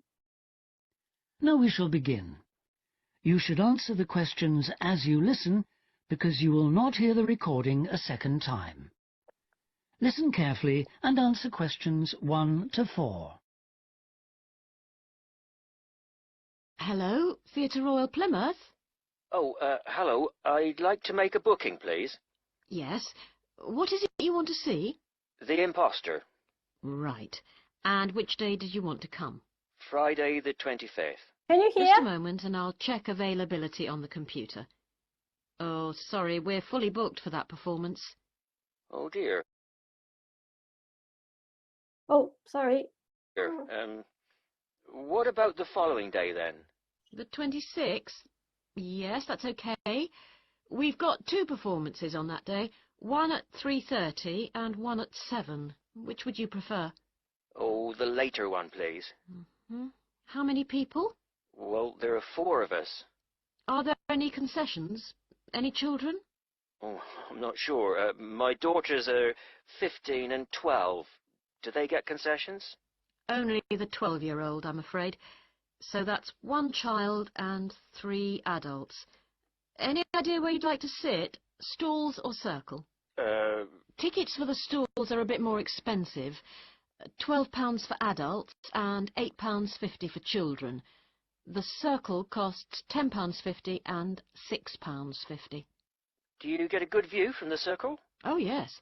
And in fact, we've got some seats left at the front, if you'd like those. Right. We'll go for those, then. Right, that's seats A21 to 24, then. They're very good seats. That sounds fine. So let's see, that comes to £38 altogether for the tickets. How do you want to collect them?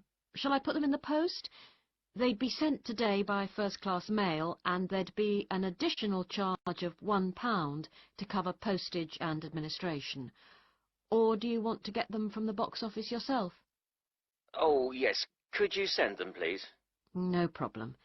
That'll be £39 altogether. Before you hear the rest of the conversation, you have some time to look at questions 5 to 10.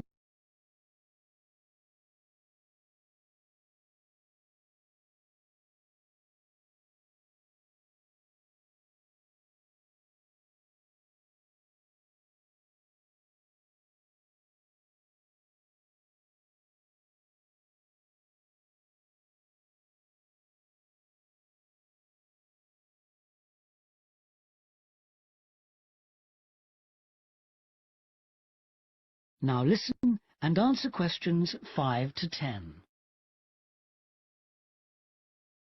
Could I just take your card details? What kind of card is it? Visa? Switch? MasterCard. Okay. And the number? It's 3290 5876 4401 2899. 2899. Okay. And the name on the card, please? It's Mr. J. Whitten. WHITTON. N for never or M for mother? N for never. Thank you. And now I've nearly finished, but I just need your address and postcode. Yes, it's 42 South Street, Okay. Is that Plymouth? London. And the postcode? It's SW2 5GE. That's fine then. The ticket should be with you tomorrow. Is there anything else I can do for you? Yes, I was wondering if I could get regular information about what's on. Certainly. I can just add your name to our mailing list. Would that be okay? That would be very good. Yes, please. Oh, and there is something else, sorry. One of our group is hard of hearing, and I've heard that you can supply special headphones. That's right. As long as you tell us in advance, we can always do that. I'll book those for you now, and you can just collect them from the box office before the show. Thanks very much for your help. No problem. Thank you for calling. Thank you. Bye.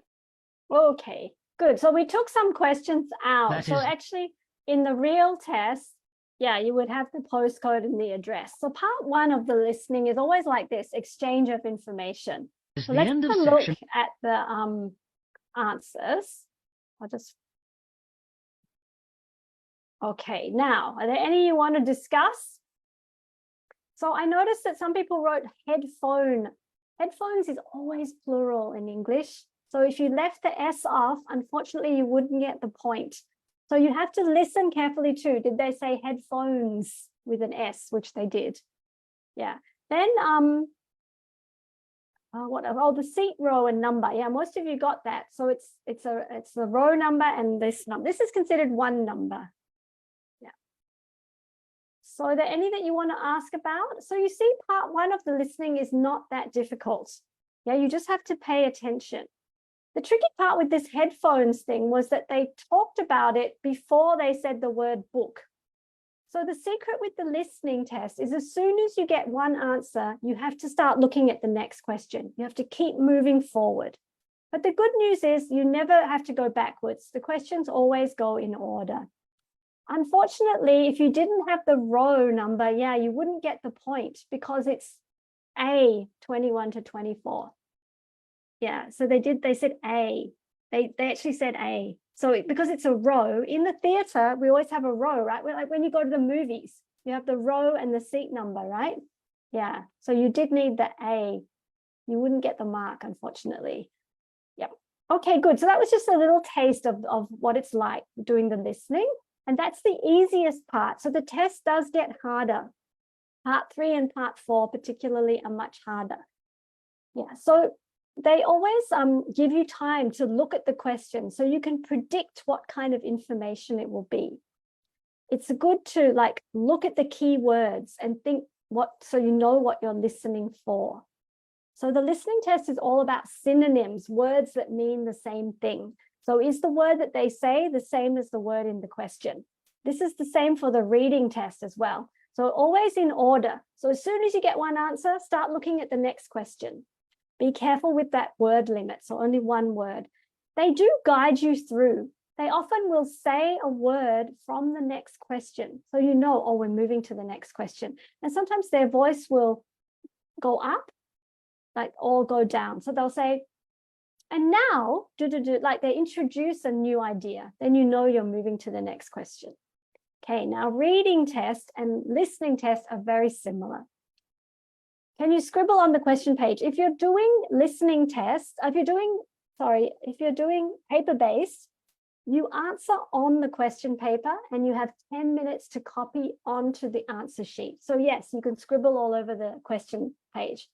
If you do computer delivered, you type the answer straight in. Yeah, it's a bit different. Okay, yeah, Sonia, you misheard the A. Yeah, that the recording quality here is not that great. When you do the real test, it's much better. And they will also test the sound at the start. So don't worry, that's fine. Okay, now reading test is similar to listening, but you're racing against time because you have to read about 2,000 words and answer 40 questions, again, within 1 hour. The reading test gets more difficult, both for academic and general. So you want to get most of your points within in the first half. Sorry, the first part. So in the reading test, there are 3 parts. You want to try to get most of your points in the first 2 sections because the last section is much harder. So in reading, for academic to get a band 7, you need 30 out of 40. But for general, to get a band 7, you can only make 6 mistakes, 34 out of 40, because it's much easier. So if you are someone who's a little bit uptight, then you'll do very well in the reading test. You need to be very precise. But the good news is the answer is always in the passage. You just have to find it. It's a matter of finding the answer. So therefore, also the spelling should be okay because the spelling is there in the reading. No, in the reading, you don't have any extra time to transfer. So if you're doing paper-based reading, you must answer straight onto your answer sheet. You don't have extra time. But if you're doing computer, then the text is on one half and the questions are on the other half. The screen is split. Yeah. Okay, so they're testing your ability to find the information. So because you don't have a lot of time, it's very important you don't get stuck on a question. If you can't do a question, just leave it and move on. Also, if you don't know the answer, just guess. Don't leave it blank because you don't lose a mark, you just don't get the mark. Okay, so just guess if you don't know. Okay, you can't guess too much, but if you really don't know, just guess. But we need strategies so that we can read quickly and find the information. So we suggest you do skimming, scanning, and reading for detail. So we suggest that you skim the whole thing so you get kind of a map in your mind. Then when you answer the questions, you zoom into where you think it is, you scan to find it, then you read very carefully, check for detail. So you combine these skills. In the reading test, there are a lot of different types of questions, and the best way to learn is just by practicing the tests. But these ones with a star, multiple choice, identifying, short, completing a sentence, and short answer, the good news is they go in order. So question 1 is near the top. Question 2 is a bit further down. Yeah, like that. Now, in every test, there is this type of question, true, false, not given, or yes, no, not given. These are always quite challenging, but they'll be in every reading test. So we need to practice them. So we just have a little try. This is an easy one, just to give you a taste. So the idea is you're given these statements. You have to find out whether the answer in the passage, is it the same meaning, not the same words, but the same meaning, then it's true. Is the information in the passage and the information here, is it different? Then it's false. Or you can't find it in here at all, then it's not given. Okay, so we'll just try this sort of simple one. Now, the good news, remember, is the questions go in order. So question 1 will be near the top. Question 2 a bit further down, like that. So quickly have a skim through, read it quickly.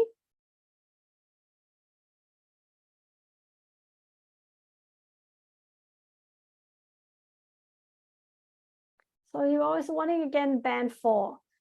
But are you doing academic or general, Carlo? If the question indicates put 2 or more words and you only put 1 word, will it be wrong? No. 2 words. Usually it says up to 2 words. Usually it say like that. Usually it won't be 2 words. It'll be up to 2 words. Yeah, so you can have 1 word, you can have 2 words. Usually it's like that. but you can't have 3 words. Oh, Carla, you're doing general. So if you need to get 34 out of 40 for a 7, so I think, but again, you probably need about maybe like 18 or no, maybe about 20. Again, I would say about 20 out of 40, like half for a 4.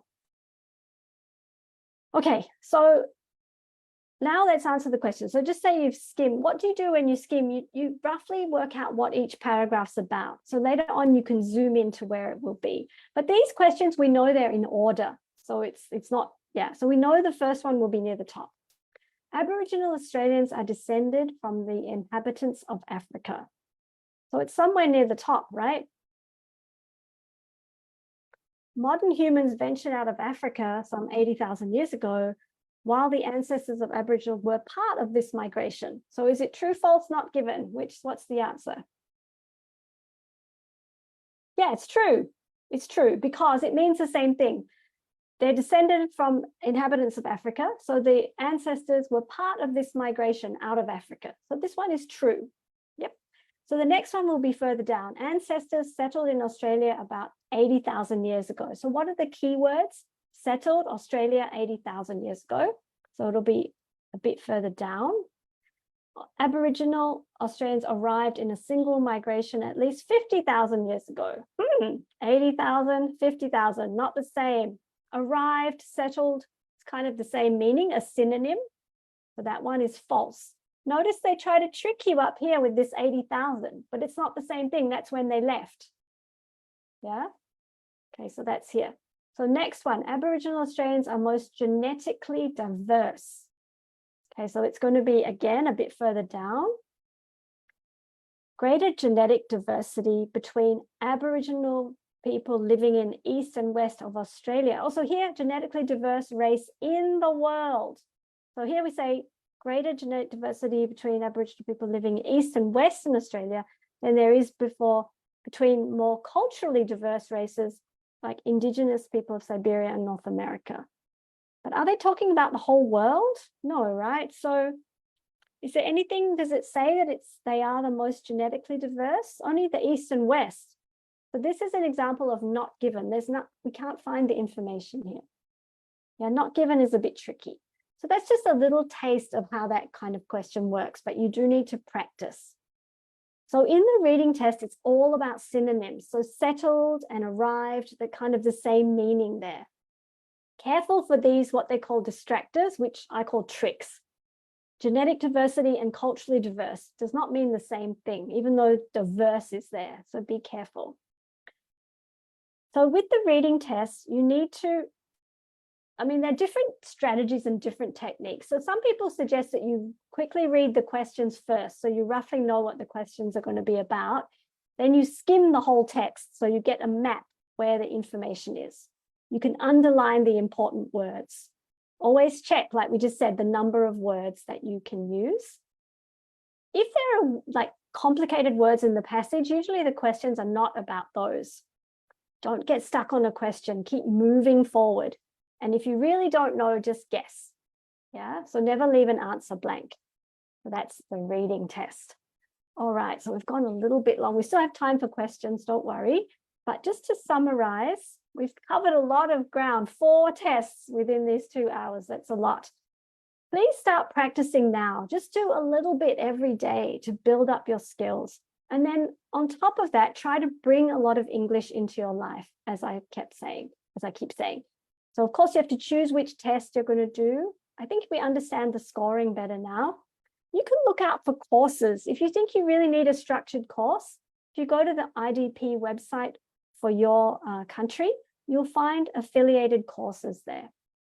But it takes time to build up your skills, right? You think about how long it took you to learn your first language. Being proficient in another language just takes a lot of practice. It's not like 3-in-1 coffee, unfortunately. Yeah, you need kind of a longer approach and doing as much as you can, and making it fun. Yeah. So with preparing for your IELTS, just do a bit every day, like part of a listening test and then some speaking, part of a reading test and a bit of writing. But the more you do, will really help you. And then close to when your test is, start doing whole tests so you get used to doing it to the time. IDP partners with IELTS Essentials. So once you register for your test, you get access to a lot more materials to help prepare. The IELTS Essentials website, their Facebook page, practice tests, their blog, and videos. Yeah. So great. So now it's over to you for questions. The text, it says at least 50,000, so it might be 80,000. No, it needs to be much more precise. Yeah, you can't assume. So be really careful in the reading test. Never assume. You can't say at least 50,000 is 80,000. That's not the same. Yeah, it can't be so vague like that. The reading test has to be really precise. It's a great question, but you need to be really precise and don't assume. Yeah, but that's a very good question. Okay, great. Thanks, everybody. Wonderful questions. Yeah, so I think we can open the floor to Okay, if you want to. thank you, Jackie. We have some questions here on the Q&A box. So the first one from Corina Nur Hidayah. She asked, could you give us some tips for matching headings, please? Oh, yeah, okay. So for the reading test, one type of question is matching headings, which, yeah, is hard as well, just like true, false, not given.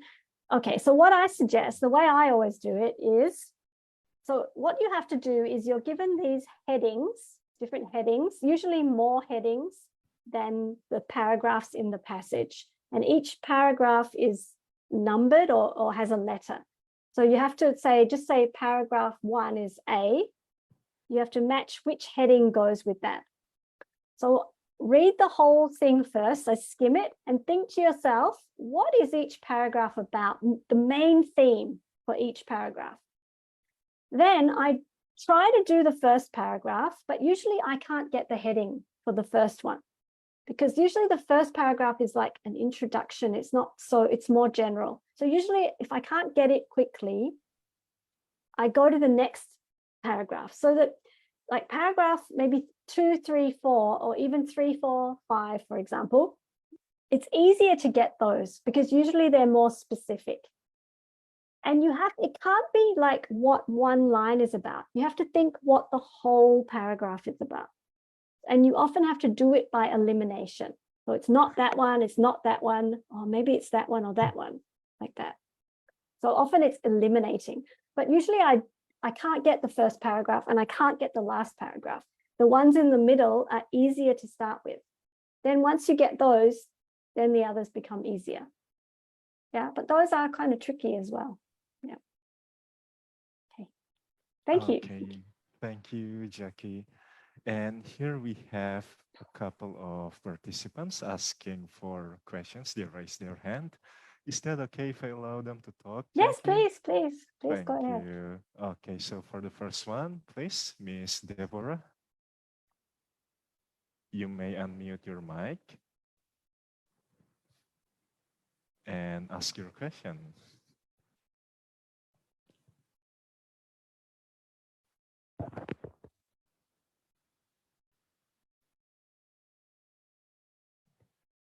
Hello, Miss Deborah.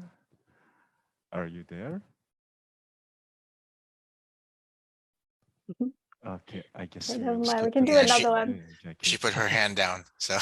No Okay. more. Maybe the question got answered. There's an interesting question in the chat I can quickly answer. How many advantages and disadvantages if the essay, sometimes in the essay, it will be, do the advantages outweigh the disadvantages?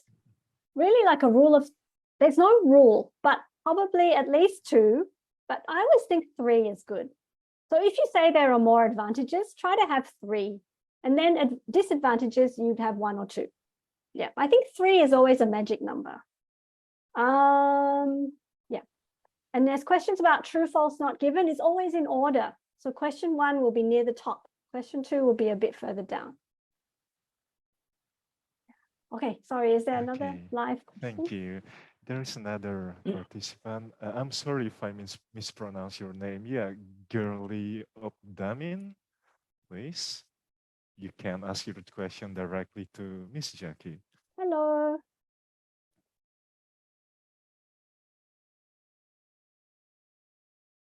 Just need to unmute. Hi, girlie. You want to unmute?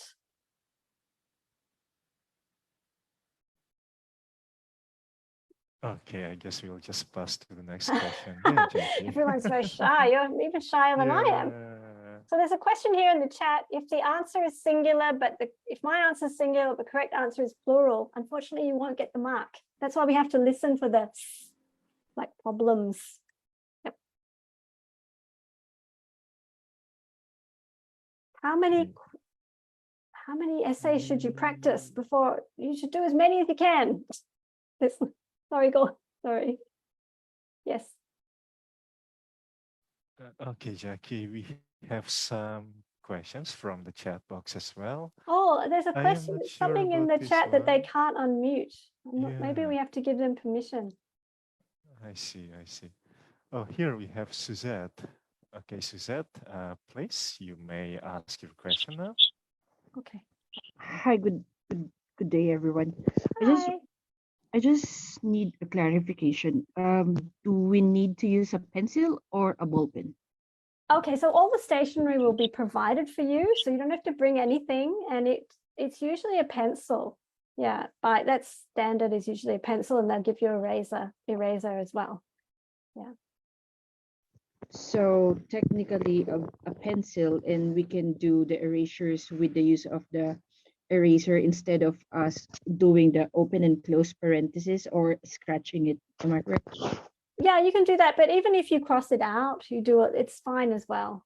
The examiners are used to seeing all that kind of thing, so it's okay, as long as it's clear what is crossed out. And on the essay, do I have to skip one line in each paragraph, or should I do it continuously without skipping each line for each paragraph? Okay, so that's a great question. So it's whatever makes it clear that it's a new paragraph. Personally, I think it's better to put a blank line between each paragraph. Then it's very clear this is a new paragraph. But if you want to indent, you can do that also. But I think it's better to leave a blank line between each paragraph, because then it's very clear to the examiner. Make it easy for the examiner. Yeah. And you also said about the indent, Miss Jackie. Do we do the indenting, or we just do the black thing all on the left side? That's up to you. There's no rule there. Whatever you want. No more dates for the paragraph or the letter. No more dates? Yes. Normally, you don't need to put any date. No. Oh, all right. Thank you very much. Yeah, sure. Thank you. Okay, thank you, Suzette. Now, Jackie, we still have a couple of questions here on the chat box. Do you mind if we go through some of them? Sure. Do you want me to have a look? Thank you. So here we have a question from Haiyan Pan. Can you please provide some tips for learning English vocab, collocations, idioms, phrasal verbs, efficiently and quickly? Maybe just real quick, Jackie. So that's a big question, but there's two ways really. So one way is to read a lot and listen a lot to English, people speaking English, and then you pick it up very naturally. That's one way. Another way is to use the internet. There are many exercises out there. So, you can Google IELTS collocations, and then you'll find lots of lists. Sometimes I tell my students to find IELTS collocation exercises. And then they're actually interactive exercises for you to practice, because it's very difficult to learn lists of words and then you won't remember also. So, I mean, that's another way to learn vocabulary, but it's better to learn it more naturally, I think, by reading widely and being curious and building it up slowly. But if you're in a hurry, there are many exercises out there as well. Yeah. Okay, thank you, Jackie. And for the next one, just give me, this one here from Doreen Chessie. You mentioned that you're going to discuss why we should avoid copy pasting. Oh yeah, I forgot. Okay, yeah, thanks for reminding me about that. So you can copy paste if you're using computer, if you're doing your writing on the computer, of course you can highlight, you can copy and paste. But the thing with your vocab is you want to use a range of vocab. So if you keep copying and pasting the same language, that's not going to give you a range, is it? The structure is going to be the same and the vocab is going to be the same. So that won't get you a good score. So that's why I wouldn't recommend doing that, actually.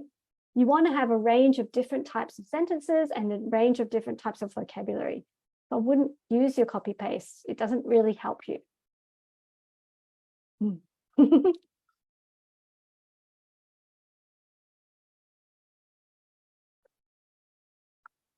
Can you write in all caps? There's a question here. Yes, if you want to write in all caps, you can do that. What if the examiner is so slang? No, the examiners in the speaking test must follow a script. Everything is scripted. So it's not like they're making up their own questions. Everything is very controlled so that pretty much everyone will have the same experience in the speaking test. So don't worry about that. But that's a good question. Multiple choice questions in listening. Yes, listening tests, multiple choice is hard. Usually we love multiple choice because one is correct. But in the listening, it is hard because you have to try to keep these three options in your mind and listen. So again, what I suggest you do is, like when you know they're talking about that thing, be aware of the keywords in the three options. And then if it's not that one, like eliminate it and don't look at it anymore. Okay, so just think of the keywords in the three. As soon as you get the answer, move to the next one. Multiple choice in listening is tricky. There's no denying it. I think it's the hardest type of question in listening. In the essay, do you always need to paraphrase your introduction, then state which side you're on? When you do the introduction in the essay, you don't have to paraphrase. You can just say a general statement. Just think about how you write an introduction for any type of essay. You introduce what the essay is going to be about, right?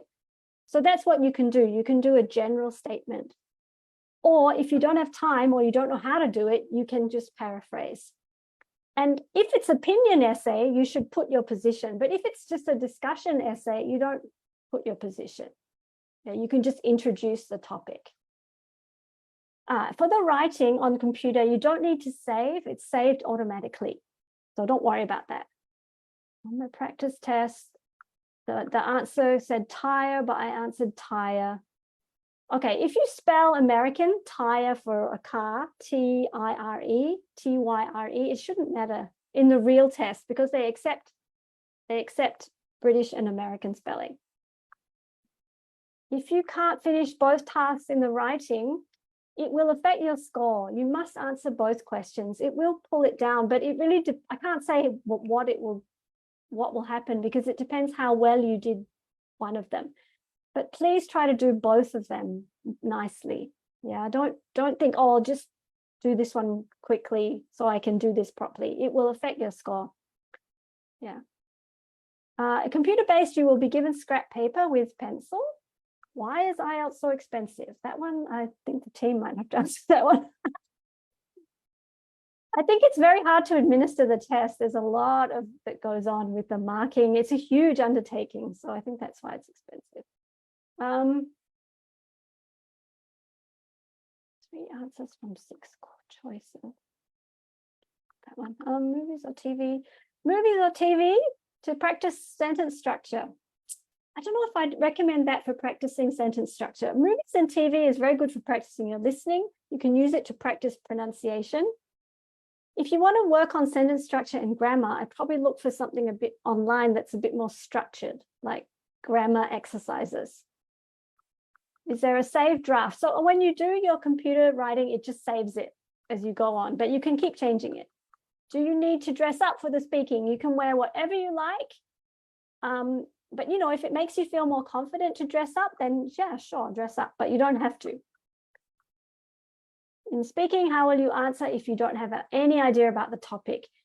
The topics are tested on many, many people. So they're supposed to be able to be answered by everyone in part 2, because it's about you.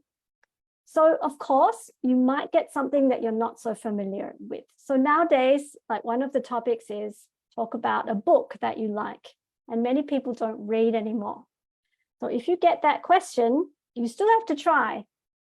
But you know, you can be honest and say, well, I don't really like reading, but you must have read a book in your whole life, right? Even if you had to read at school.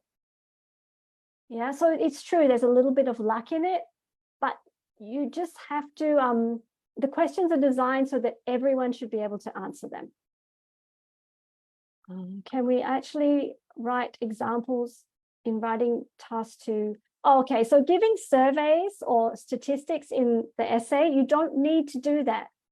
For some reason, some candidates think they should make up survey results. It's not necessary. It's better to give real examples from your life and experience or what you've heard on the news. You don't need to give the numbers. It's not like that. Your example should just support your reason. You know, if you're saying that that you think it's better for boys and girls to study together, like co-ed, then you can give an example maybe from your school where it was single sex and then you didn't know how to talk to boys or something like that. You know, just the reasons should just support, the example should just support your reason. Yeah. If you're saying that people should study overseas, if that's the topic, and giving reason why it's good, you could say because it makes people more independent. For example, they have to manage their rent money, their grocery money. That's a real example like that. Does the speaking recording start as soon as you enter the room? Yes, as soon as the examiner sees you, the recording starts. So the whole thing is recorded, so nothing wrong can happen. Yeah, for writing, it is saved automatically. You don't have to do anything. It just saves it. Can you change from paper-based to the computer? I'm not sure. That one you'll have to check with our staff. Oh.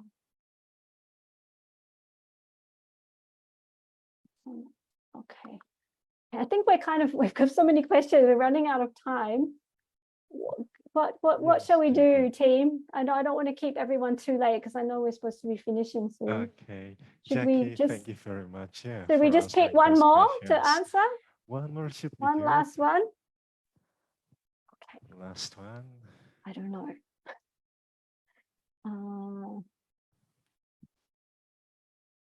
Okay, so there's some more questions about writing. Maybe what I should say is we have another webinar that's devoted to writing. It's next week. So if you've got lots of questions about writing, maybe sign up for that webinar. I'll be doing that one as well. So we can get really into the writing next week. Okay, I don't want to keep you too late because it is getting late. So thank you so much, team, for coordinating everything and handling all the questions. To Carl, Janice, Lilette, and you, you're awesome. Thank you so much. Jackie, Carl, Thank you and too. thank you for everyone who is joining. Yeah. And yeah, thanks to everyone who's tuned in tonight across the region, so many people, and thanks for your great questions and for sticking with us for this more than 2 hours. You're amazing. And I wish you all the very best with your IELTS too. Okay. Thank you, guys. We'll end the session now. You have a good evening, everyone.